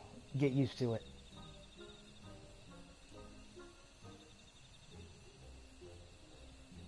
Yeah, the mistake of a child. Again, elementals, everybody, in their glory. I hate them almost as much as Aya does. I almost hate I have to put them down. If it was up to me, I would have stood aside and let him ram the tree. See if I care.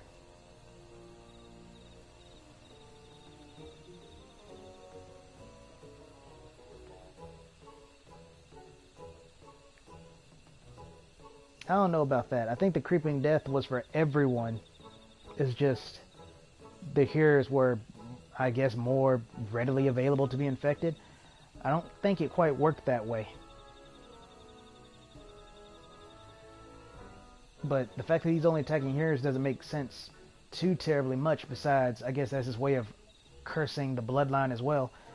But if that was the case, then why didn't he just kill, or try to kill, Khan E, you know, a hearer, essentially, when he had the chance?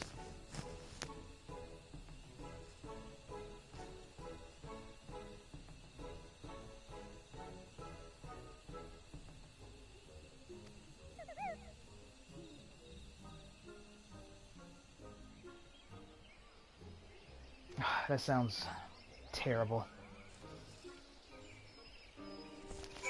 Oh, at least Zio doesn't have to gather the seeds.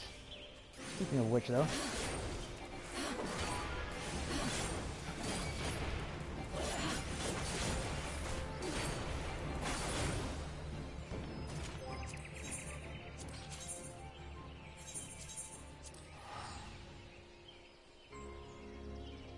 See, now that's a cool looking aura. I wouldn't mind if they only had that aura as opposed to the paper mache one they typically get.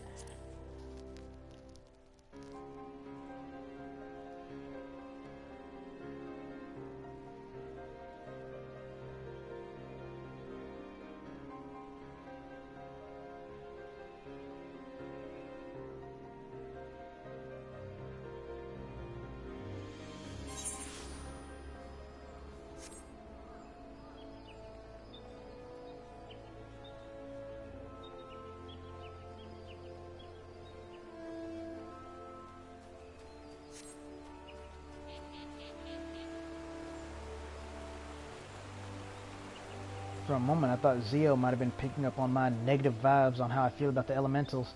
But no, she just wanted to comment about who the Blasphemy could possibly be and why he does what he does. Fair enough.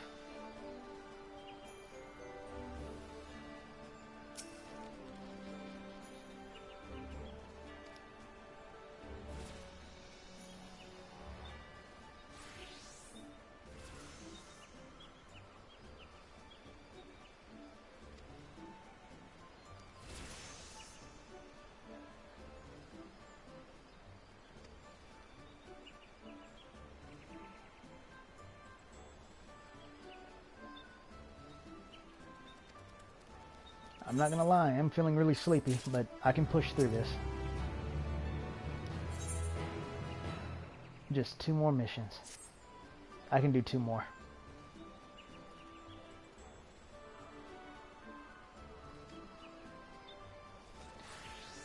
I just hope it doesn't interfere with my fight, because I'm gonna be mad if I get killed from a stupid mechanic again.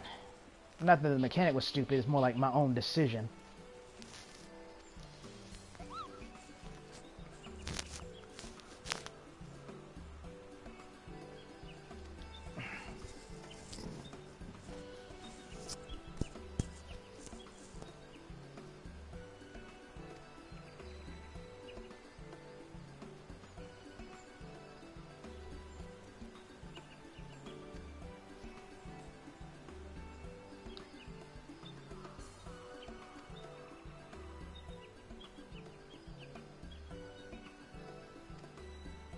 Right.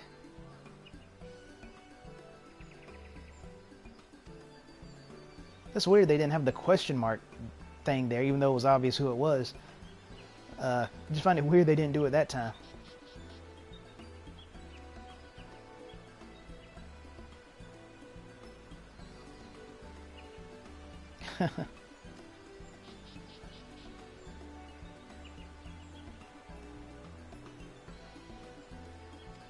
Sure.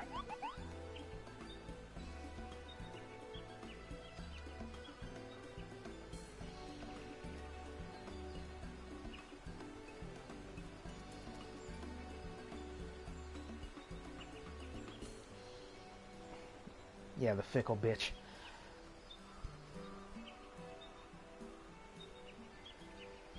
I told you, man, I just cannot stand the elementals. I despise them.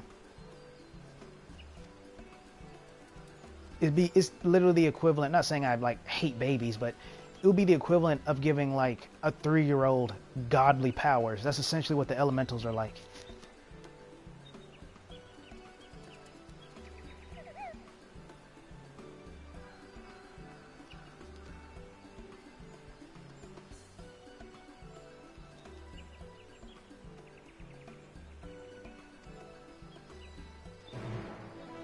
Still, it's nice to know that, you know, by reminding them for the 11,000th time that we're actually here to help and not enemies, that all we have to do is plant a few trees, say a few prayers. Never mind the fact that the elementals are constantly watching, so they should see and actually help with trying to hunt down.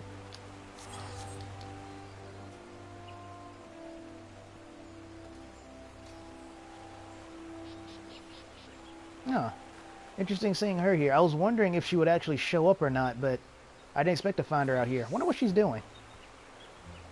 And what is she talking about? It's also an interesting question. Because she's not talking about Zio. She actually does like Zio. And I don't see her looking at like a event NPC or anything, so, Regardless. Unless that's supposed to be a reference to something that happened in a past Christmas that I'm just not remembering. But back to my sarcasm. It's nice to know that all we have to do is plant a tree to remind them for the 11,000th time that we're here to help, even though they can see, physically see, that we're trying to help, but they need proof anyway, on top of the fact that apparently the Blasphemy can just level an entire forest, but it's cool, because we planted a sapling. So, it balances out.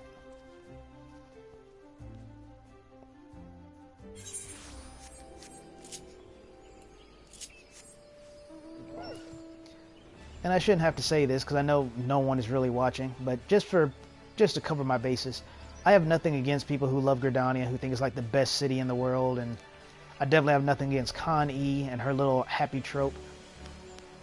It's just the elementals themselves. I said earlier what I disliked about Gridania the most or something. If it wasn't the elementals, I take it back. It's definitely the elementals. I just forgot about them. But it's definitely them.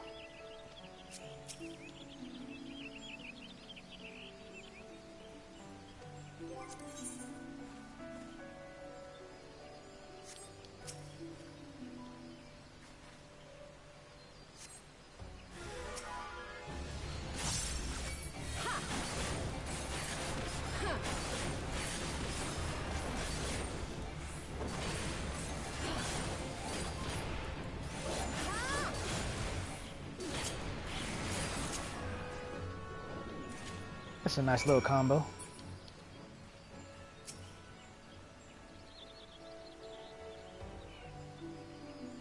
Yeah, you're telling me.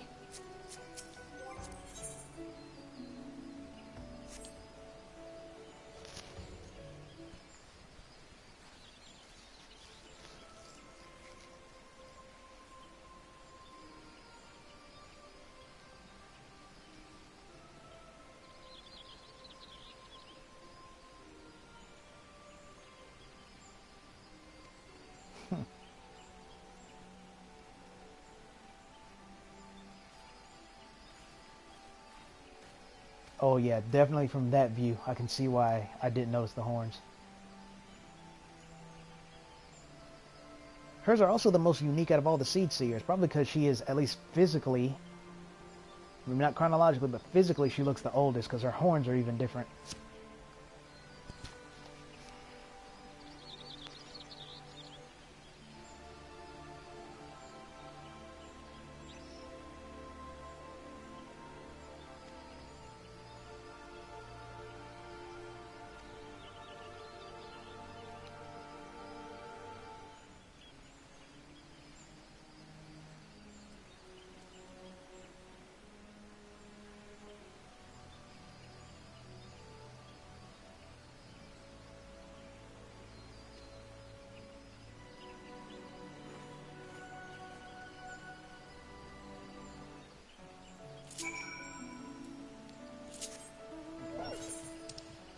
And not like I want to see Aya succeed, but considering how easy it is to throw the elementals into disarray, so much so that according to their own words, they being the Seed Seer and whatnot, as well as the Conjurer Guild Master, that this is the most afraid they have ever been, and yet somehow they don't turn into some kind of elemental blasphemy abomination, which is, again, I'm guessing is game-based, because why aren't they? It seems like as long as you can feel emotion, you are a valid target. So I think that's gameplay logic, where if that happens, that's obviously the end of Gridania. Genuinely. Maybe, actually, I don't know. Not too many supernatural things happen in Gridania when it comes to the elementals doing good. Grass still grows, trees still grow, the wind still blows. That doesn't require their blessings. That's actually just nature. I really can't think of anything too supernatural the elementals have done. I'm sure there's been some, but I sure as heck can't think of any.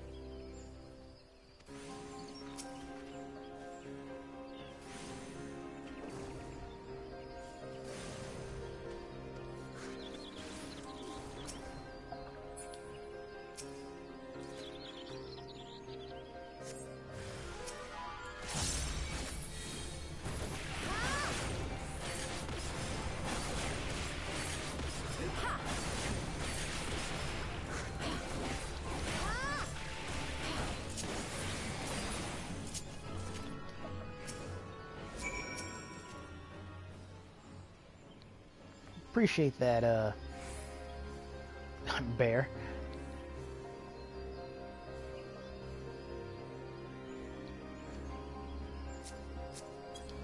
Yeah, I'm kind of surprised he's not picking up on this.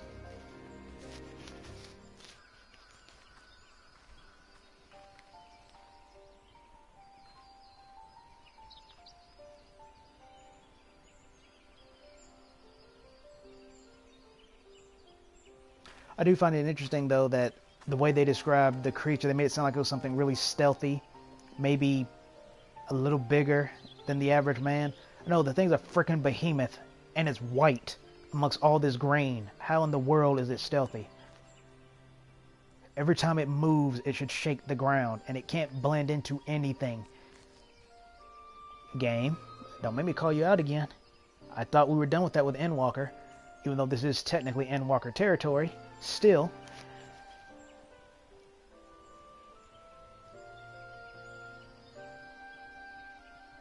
And don't get me started on when the thing runs. They say it like jumps back into the shadows, meaning it had to do it quickly, meaning even more force, meaning even more earth shakers. So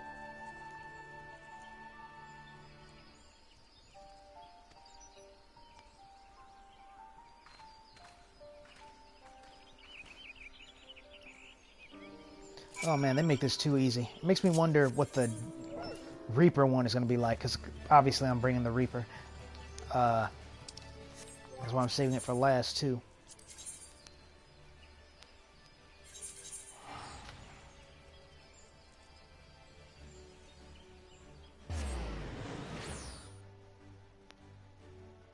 But yeah, after this I'm going to eat, maybe take a nap, take care of some errands and stuff, and then I'll hop back on. Because again, I'm not in a bad mood. I know compared to last time it might sound like I am, but I'm genuinely not. I'm just slightly annoyed. Yes, this is me being slightly annoyed, because I just detest the elementals. I want to give them a chance, but it's actually written into their character to be fickle, whiny, destructive pseudo-gods. So I just hate them.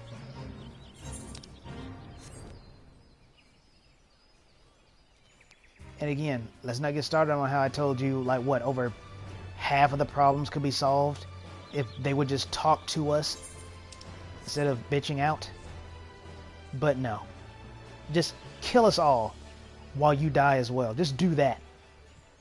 But never mind, because plentiful blessings and wonderful bounties and nourish you as you've nourished us. But will kill us all at the slightest provocation, to the point where we will not even forgive a child over a mistake that ultimately never had any consequences. Just saying. It's literally a hell of their own making, which is why I partly want it to happen. But for the sake of playing the good guy, or in Zio's case, the good lass, we won't do it. Though I want to, we won't.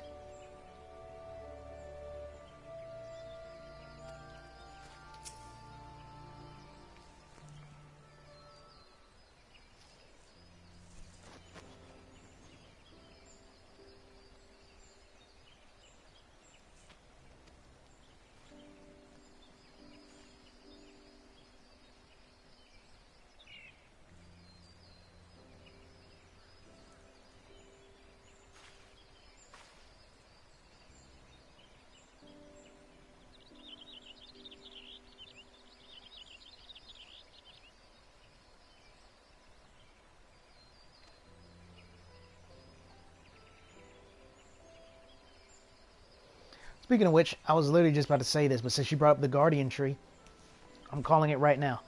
If the Elementals, the Great One, I don't give a damn, if they do not apologize to Aya for overreacting and being harsh and bringing this hell of their own making onto everyone, the entire realm, they are officially irredeemable in my eyes. I do not care if the next expansion evolves completely around them.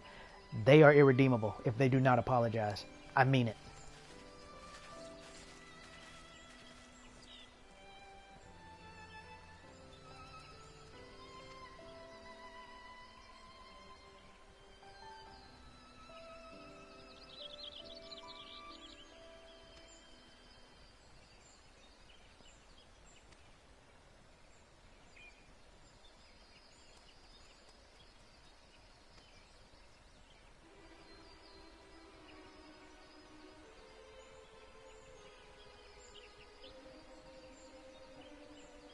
Oh, you're gonna do that, huh?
See, they said before Glefnir showed up, I'm pretty sure Glefnir was already there. They just weren't aware of it because they've already proven they have a cure. And apparently it works because they have not, upgraded it. So clearly the cure is fine. The fact that it did not work is proof that it was Glefnir.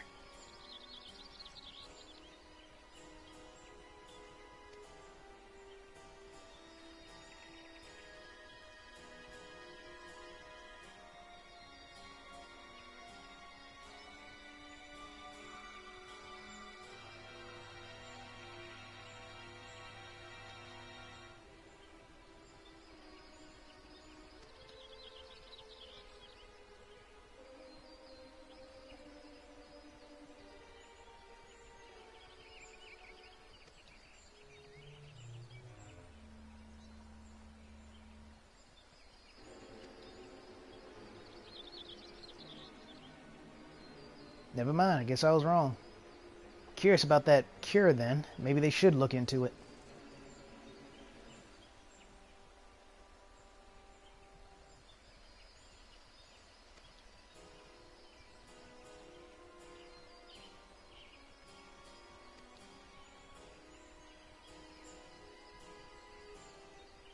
At least they were rational about it.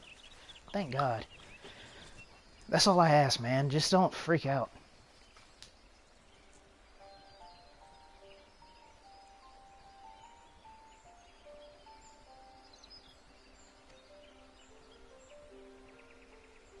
Yeah, that might tip the scales a bit.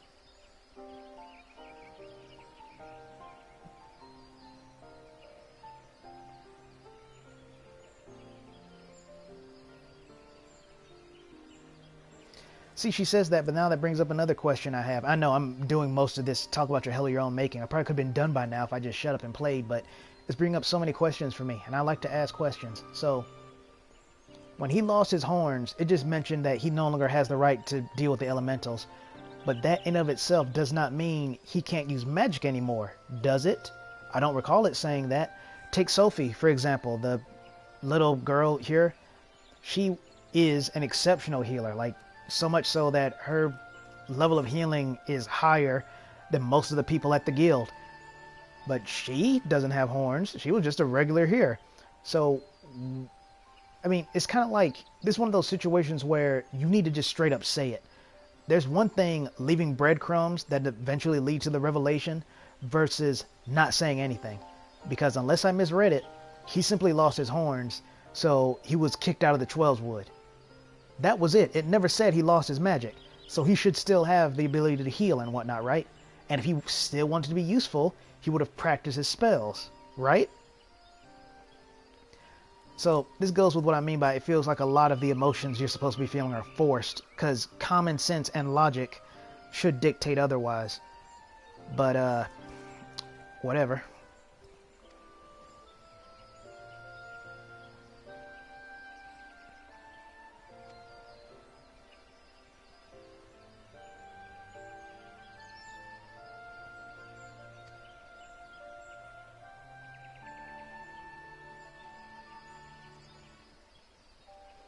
Again, times 11,000.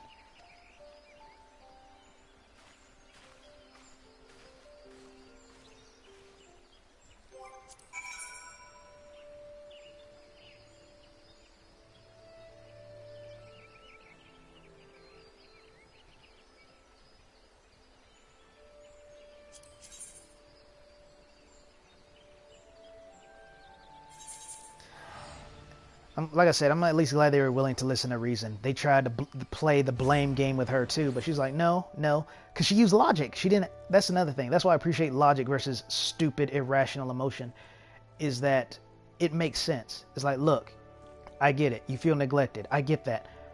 But priorities. That's the key word here. Priorities. If I don't take care of the 12's wood, the Great One, first, more calamity will come for us all. That has to be taken care of first. Then we deal with the blasphemy. That's like saying, if you had the power to stop it, of course, what would you sooner deal with? A bank robbery or an earthquake? And you had the power to stop the earthquake. Which one would be a more pressing issue? It's like that. And of course, not being complete invalids, they were able to be like, oh yeah, that does make sense. Okay, you be about your business. I appreciate that.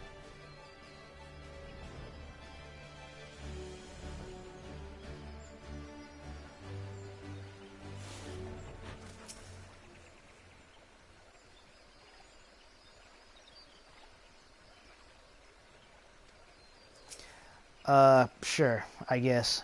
Whatever's left of them in there. I mean, it's more or less been kind of proven that the person they are is still in there, but not to the extent that they're actually cognizant. Well, that's not true, because clearly he was. Clearly. His wasn't just some residual echo, like Yestola hypothesized it could be. Like, it's just repeating whatever the host felt last, having no idea what it's saying. But no, this one, at least, clearly had some self-control to where it chose not to attack Connie, even though realistically you would think it would want to do that. Or at least I think it would have. Or here's another thing. Why not just go around and attack the tree? It straight up ran away. So,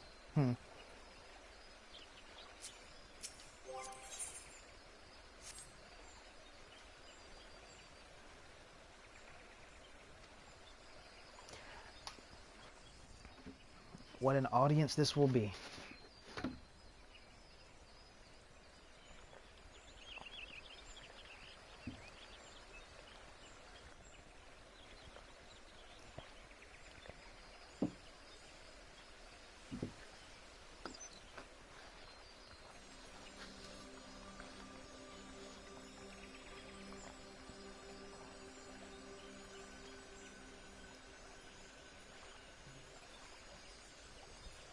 I swear, man, goldfish have better memories than the elementals.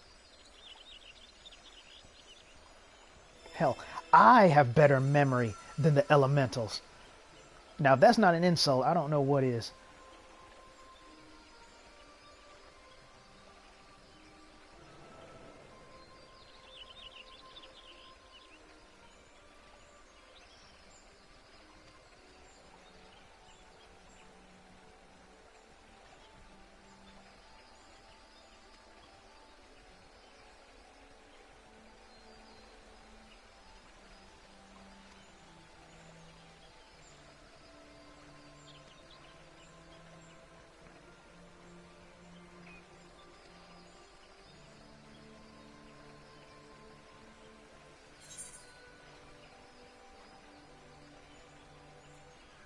Yeah, let's just cut the fat and get right to it.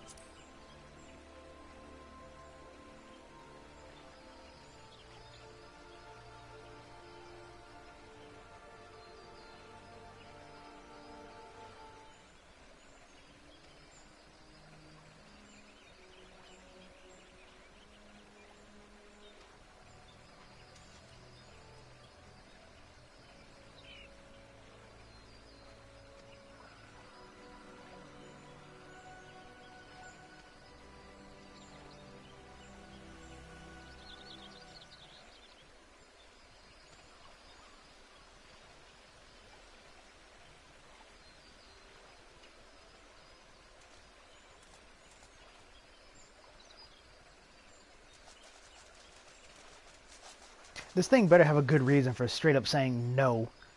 Because Keeper here made an excellent point. I wouldn't even bothered adding the please at the end of it. He made an excellent point. So the not so great one better have a valid excuse for why it said no.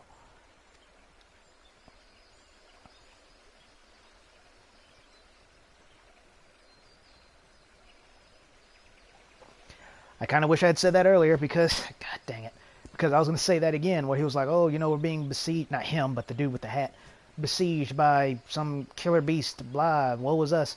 I was like, well, man, you go fight it. But yeah, he pretty much said that too. We were complaining about, you know, you not doing your work as opposed to, well, what can we do about it? So good on you, man. I hate you all slightly less.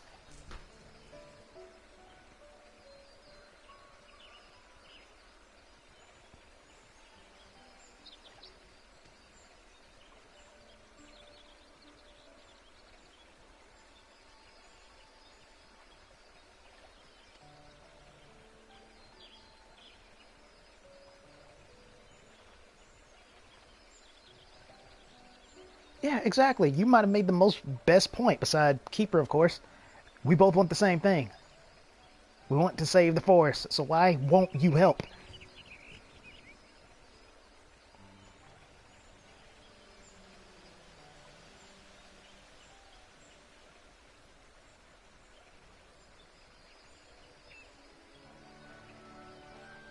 Oh, you remember now? Let's hope you don't forget in the next 7 minutes.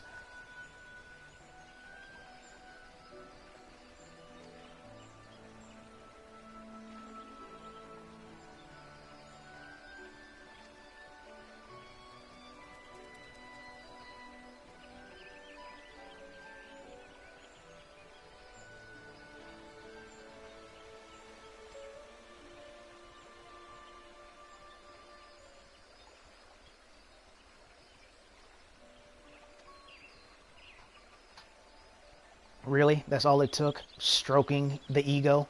That's why you said no? Because you didn't have a crowd here begging on hands and knees?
This is a very sweet moment, but I have an easy way to ruin it.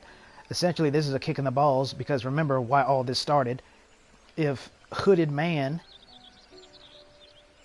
He wouldn't have done it anyway, because I nearly forgot. He actually told a lie. All he really wanted was one of the branches to get power, I guess, so that wouldn't have worked. But if he actually did have a wife and the whole that thing, all he would have had to do was have them ask. So no wonder he tried to take it by force. There's no way it would have gave him the branches for such a selfish wish.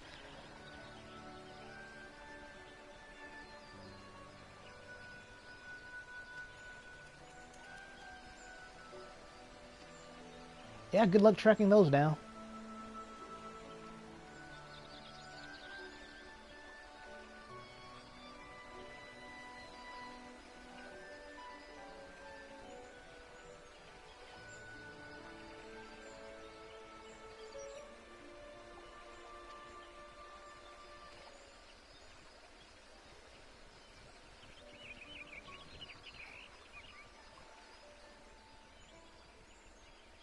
It's okay, good. I'm actually okay with being wrong there. The happy moment still endures.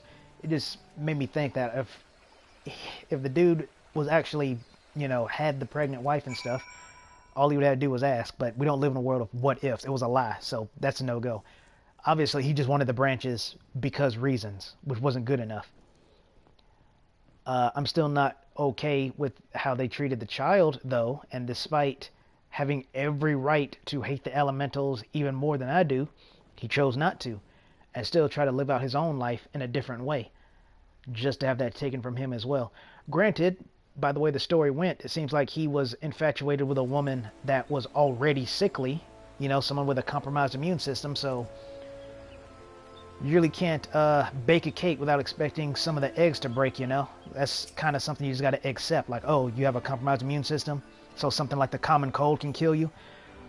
Well, I still love you and all. It's just, you know, I should prepare for such an outcome. Speaking of which, I never forgot to check the journal. Ah, that classic gunblade.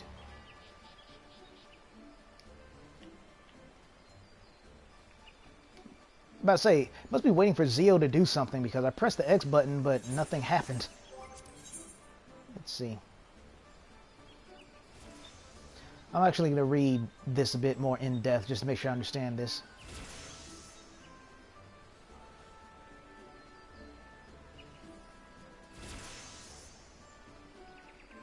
You're afraid of the poison and you're a freaking tree? You're a spirit. What are you talking about?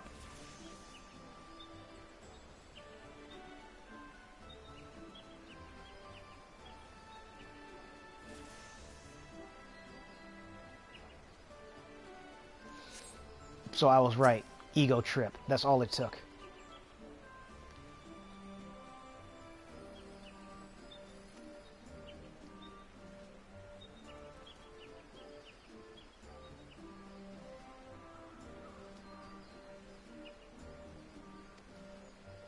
Again, I don't know why she couldn't just ask the elementals where the oldest trees are. Like I said, man, that's why you gotta be careful with this stuff. And far from it from someone like me to tell Final Fantasy how to write their story. I'm just saying, when you create, it's kind of like if you give your superhero, villain, whatever, the power to do anything, you kind of shoot yourself in the foot.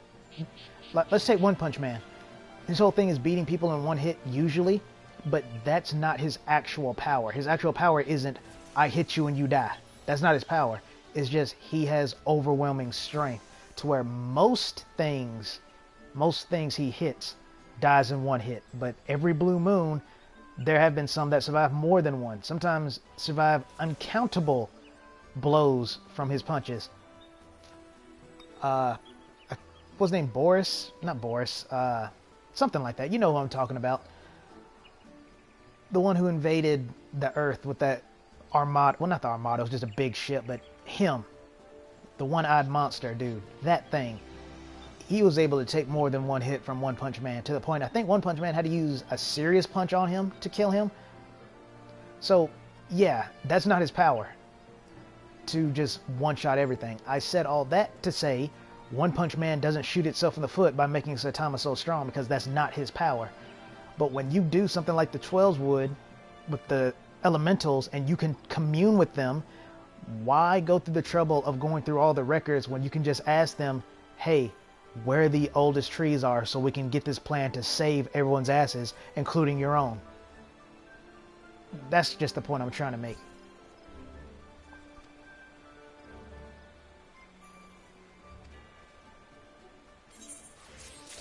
Indeed. Alright, here we go.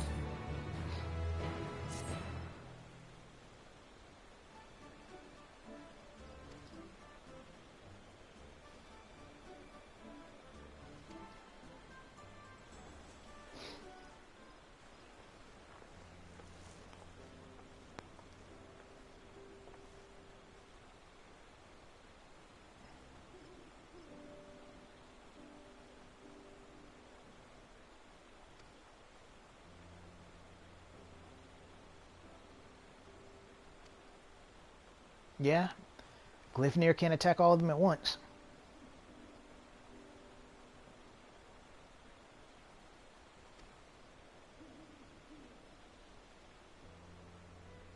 Yeah, a little bit.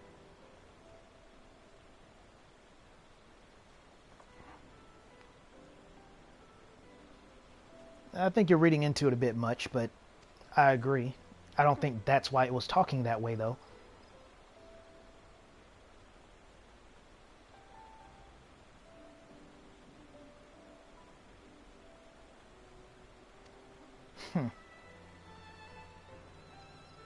You really want to make a father and child analogy after knowing the fate of Aya?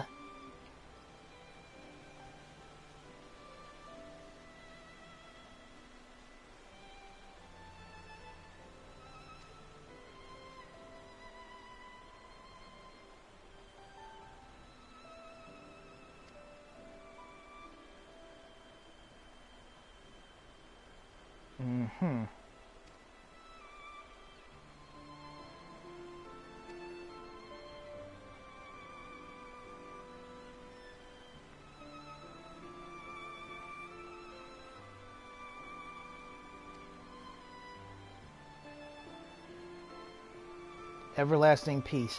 So you're saying after this the elemental will stop being such fickle bastards? Because that would be great. I might actually start to like Gridania if that's true.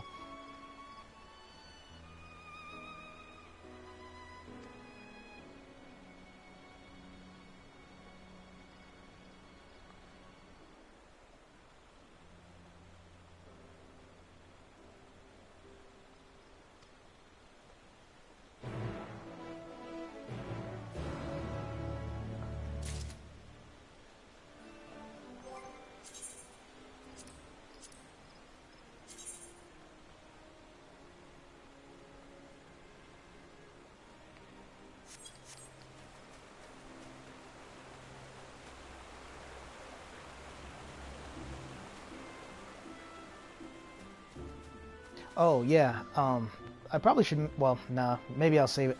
I guess I'll say it now. I'll just say it twice, just to be safe. Because I was going to wait for the... Because, I mean, let's be real. Aside from my friends, who are going to watch the stream for this long? And even then, not all of them do.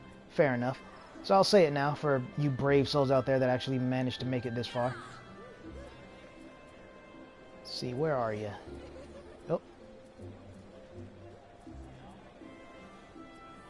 There we go. The new maps are already out. They've been out for I don't know how long, but they're already out. And for me, the way I get them is by doing the Wondrous Tales, which a lot of people, I say a lot, so take that with a grain of salt, but most people I know don't like them. Most of my friends don't seem to care about them, but I always have because they're an easy source of tomes, money, highly valuable sellable items, like maps, and case in point, see, that's the new map, so. The farthest I've ever gotten is 2 lines. I've done it like 2 or 3 times for as long as I've been playing, so I should tell you it's pretty rare. But I've never gotten all 3. Maybe someday, but... There we go. But yeah, so if you're not doing your Wondrous Tales, I really recommend you start, because it is worth it. Especially since most of it's going to be filled on accident when you're just running your roulettes normally anyway. Wait, the oldest tree is here?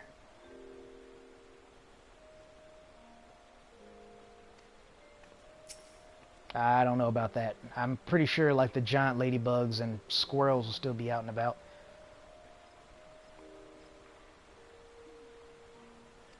Actually, I'm starting to remember this. This is starting to feel really familiar, unless there's like a cutscene that plays. Oh wait, I know what I'm thinking of. I'm thinking of the Archer quest that involves you shooting down targets. For a second there, I thought there was an actual way to get up there. I'm thinking of the the Archer target thing, though.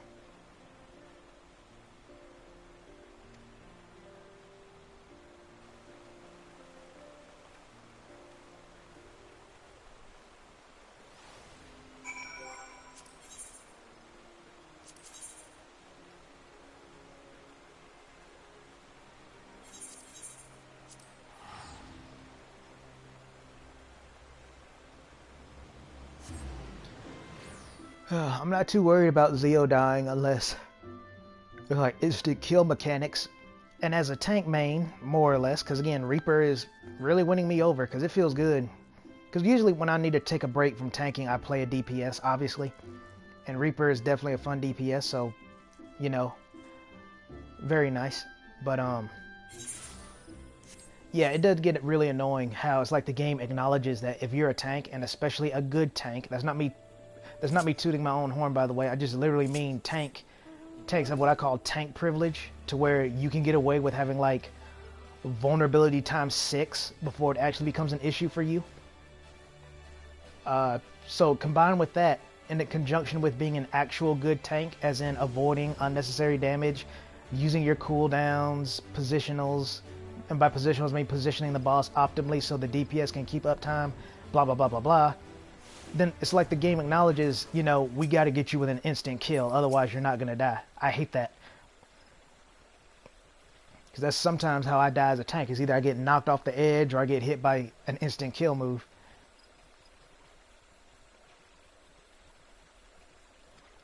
Yeah, I'm sure most people will agree with that sentiment.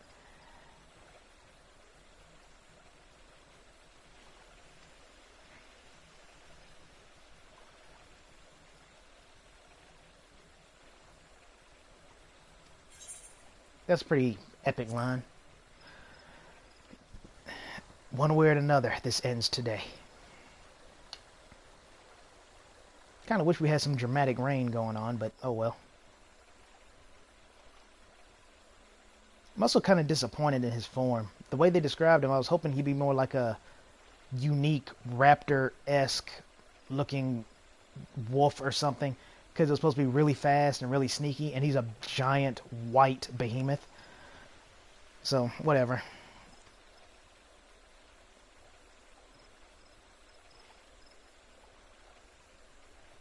Oh, with chains. Chains, I imagine, make noises, by the way, so hell if I know how the thing can be so sneaky.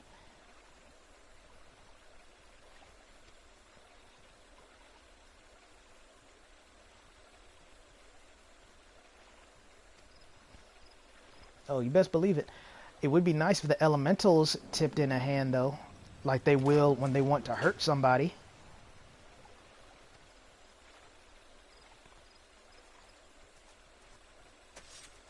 That is so cool.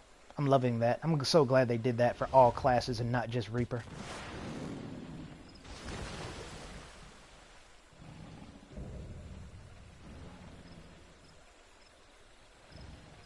It's so ridiculous.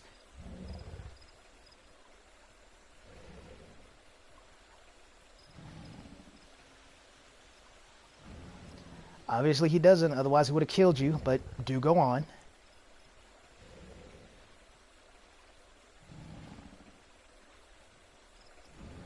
Blessings that were stripped away from him for something that was not his fault because he was an ignorant child. Con E, you might want to start choosing your words a bit more carefully. Otherwise, this will be a fight.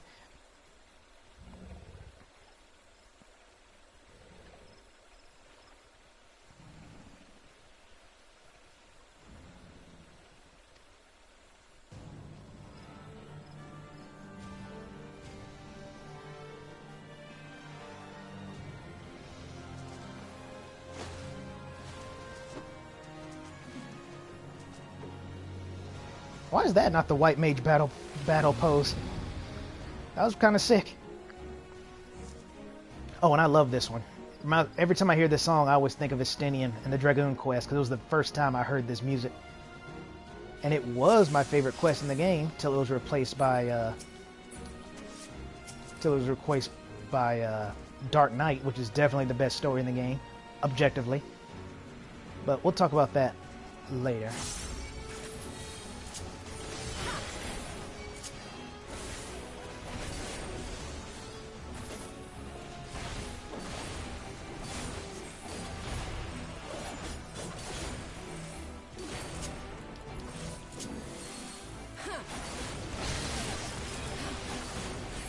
I thought as much.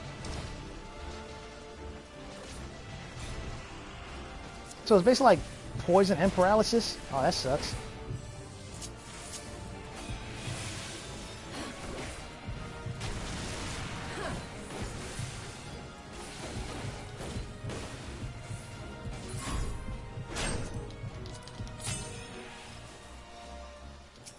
Okay, so that's the unique mechanic here. So it must be at set times. It's not as random as I thought it would be.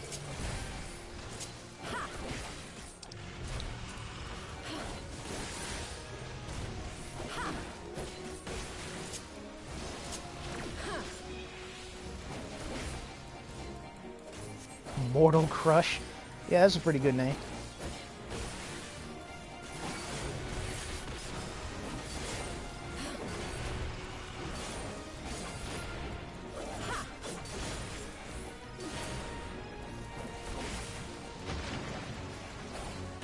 I think Zio nearly tripped over a branch or something.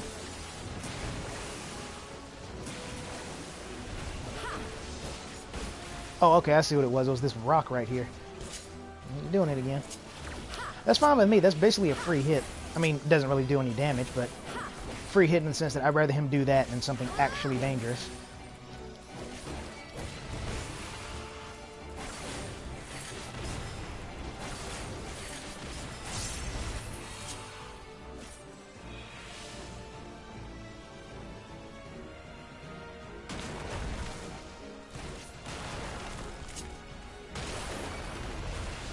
How you doing over there, buddy?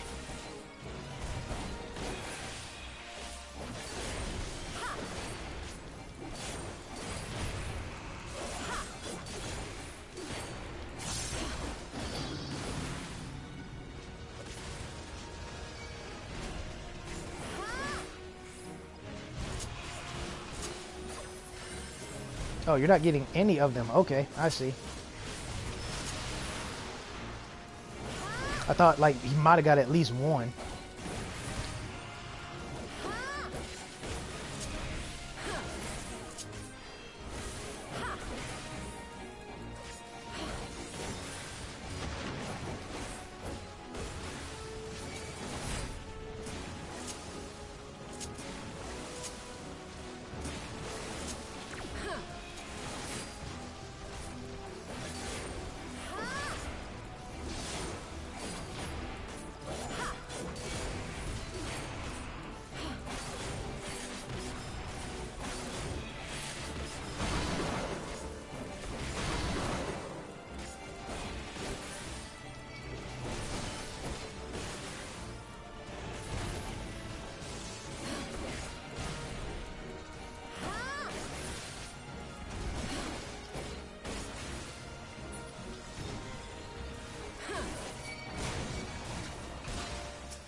This is a good example of why I hate having things on the second hotbar, but I only have so much room.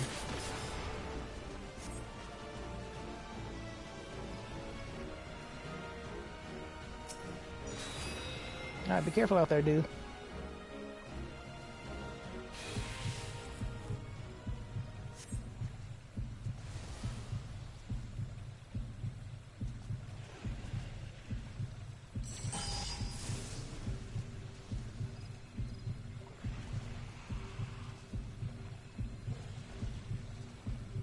By the grace of the elementals!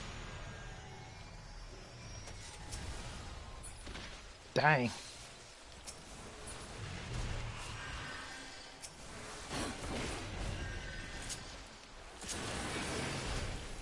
Come on, you. By the light of the crystal! Interesting that the music... I say interesting that the music stopped. Oh, is that right?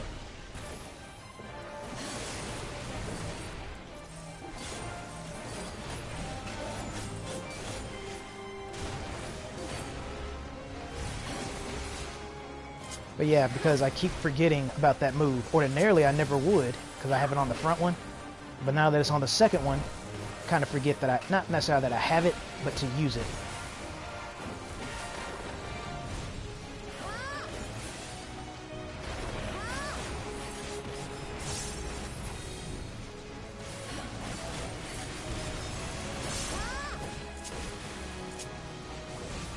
Oh, that's right, the new move. Haven't tried that out yet.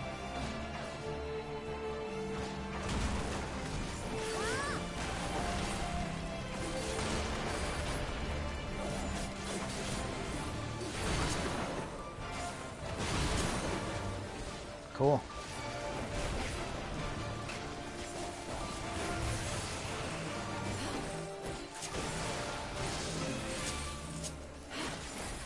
I shall ease your hurts. Oh shoot. It's like Akmorn.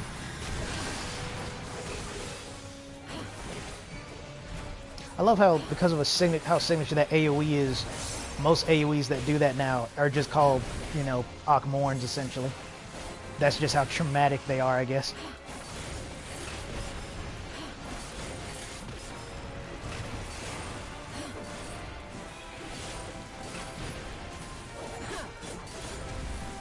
Funny, I was talking about earthquakes earlier, huh?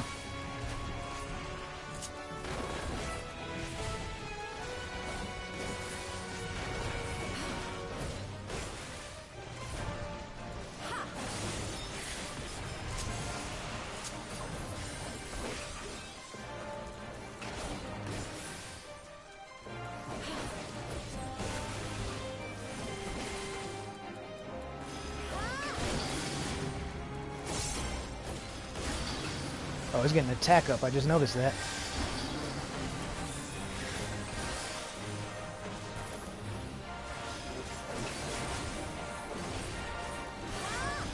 This would be a good time for you to LB, Keeper. Be gone with you! What's will be done?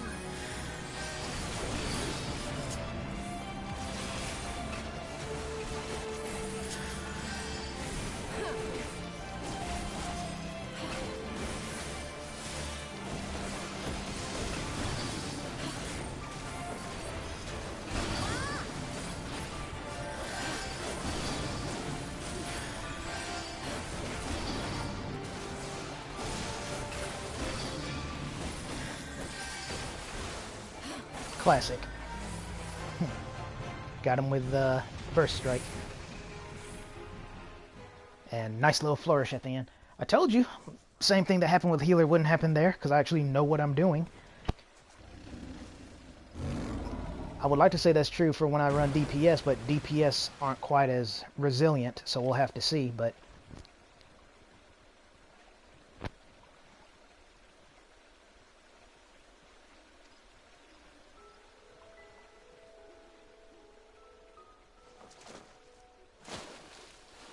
See, they know that looks cool. She's done it like, what, 6 times?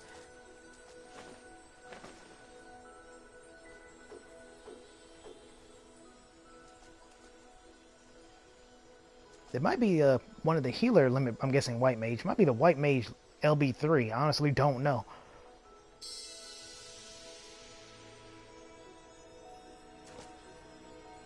Kind of wish it was like daytime by now. That'd look nice.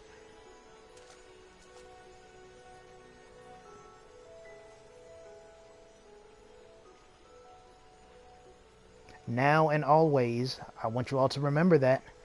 So the next time the elementals have a hissy fit, remember this and that.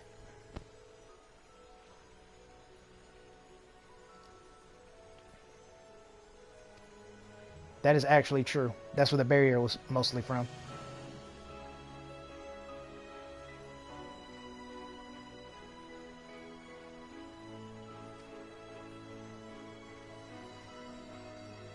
Ah, maybe that's why it was still kind of night. I guess we'll see once this is over.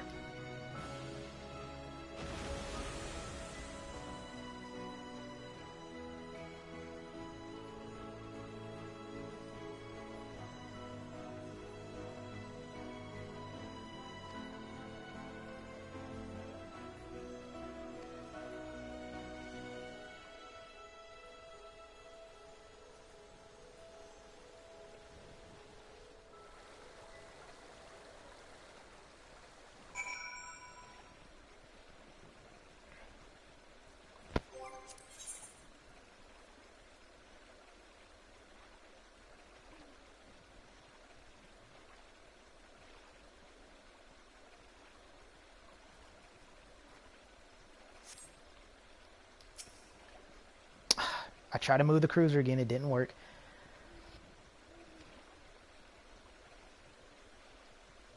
I really wish it would stop doing that, man. Like, I guess because she was closer, but I was actually facing Keeper. Whatever.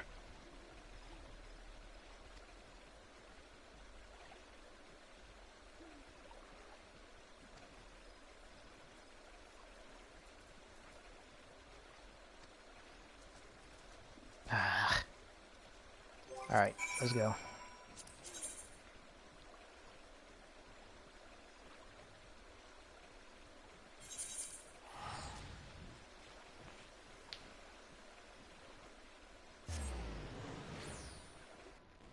Once we're finished talking here, most likely going to be sent back to Rod's at Hond, and that's where I'll end it, I think. Oh, yeah, there was something about the Reaper I wanted to talk about, but I'll bring it up later because I'm kind of forgetting what it was, but something to do with the Reaper class, I believe, or something that happened to me while I was playing as Reaper. I don't remember at the moment.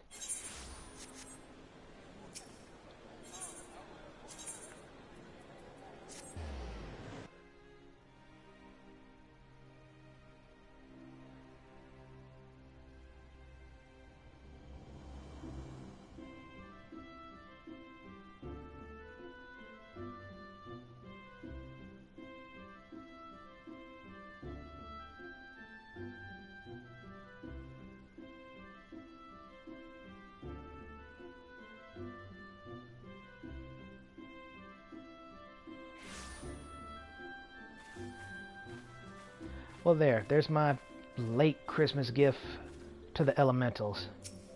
Salvation. For them and for everyone here.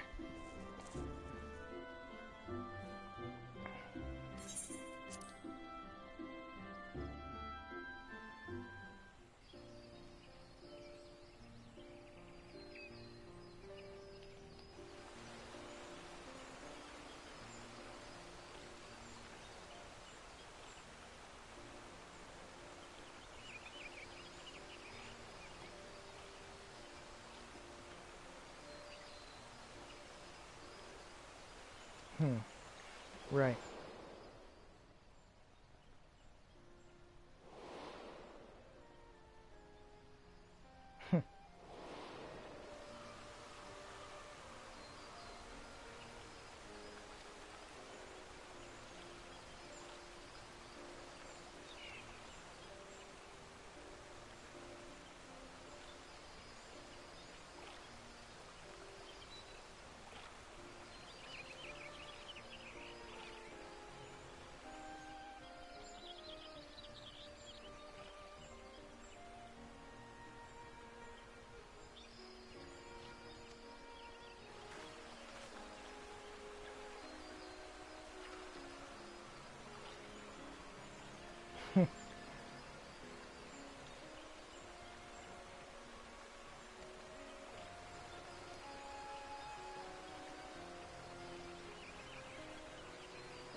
These are both basically the same, but I like this one being a bit more playful.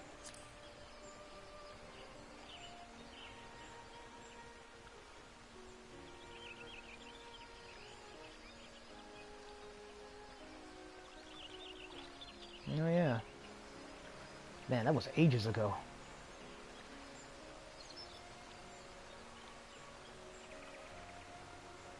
That'd be cool too. I'm looking forward to that next expansion.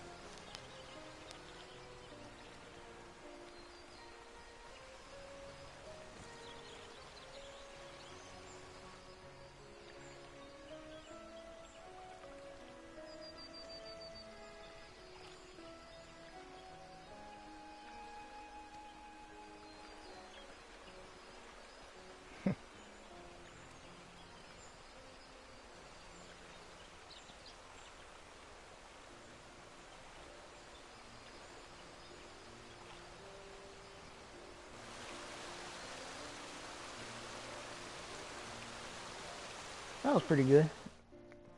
Despite all my griping about the elementals and a few inconsistencies I felt that were in there, I would say that one was pretty great.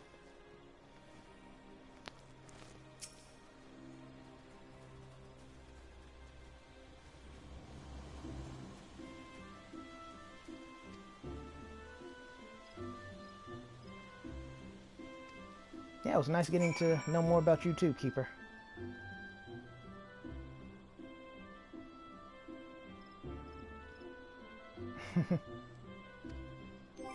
Well, if you're cool with it.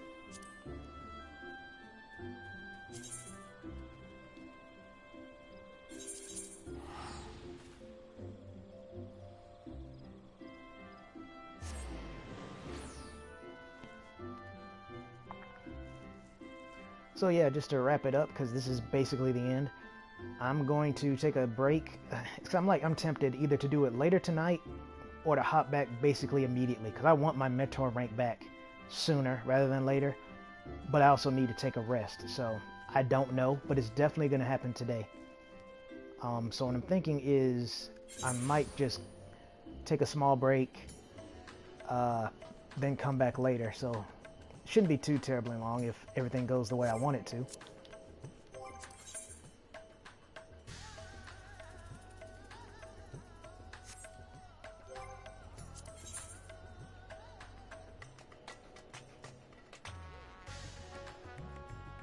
But yeah, I even mentioned that as myself as when Glyphnir is finally put down, won't have to worry about the poison anymore. Like those who are poisoned, it will go away because it's clearly based in magic.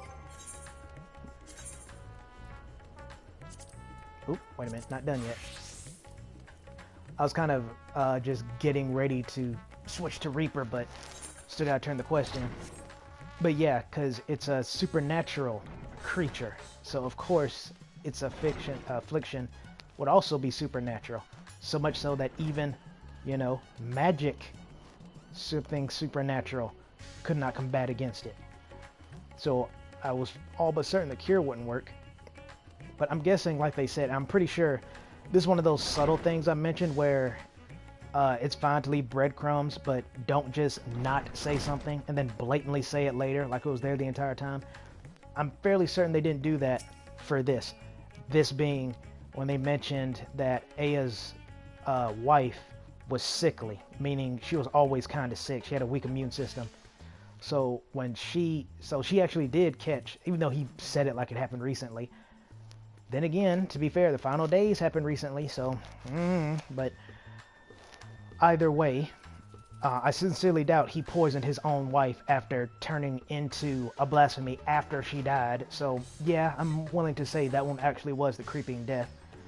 But the fact that she had the cure and it didn't work implies that it had more of a profound effect on her, the poison, the disease, because her immune system was so weak, so much so that even the cure wasn't enough. They actually tied that in pretty well because they straight up said she was sick. She was already sickly, so fair enough.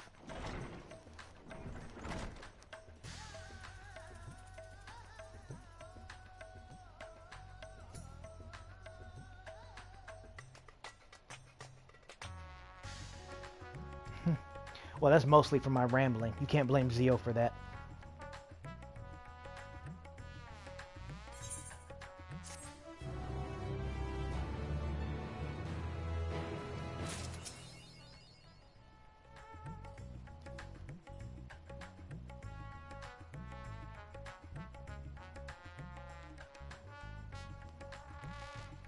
Cool. Okay, now DPS.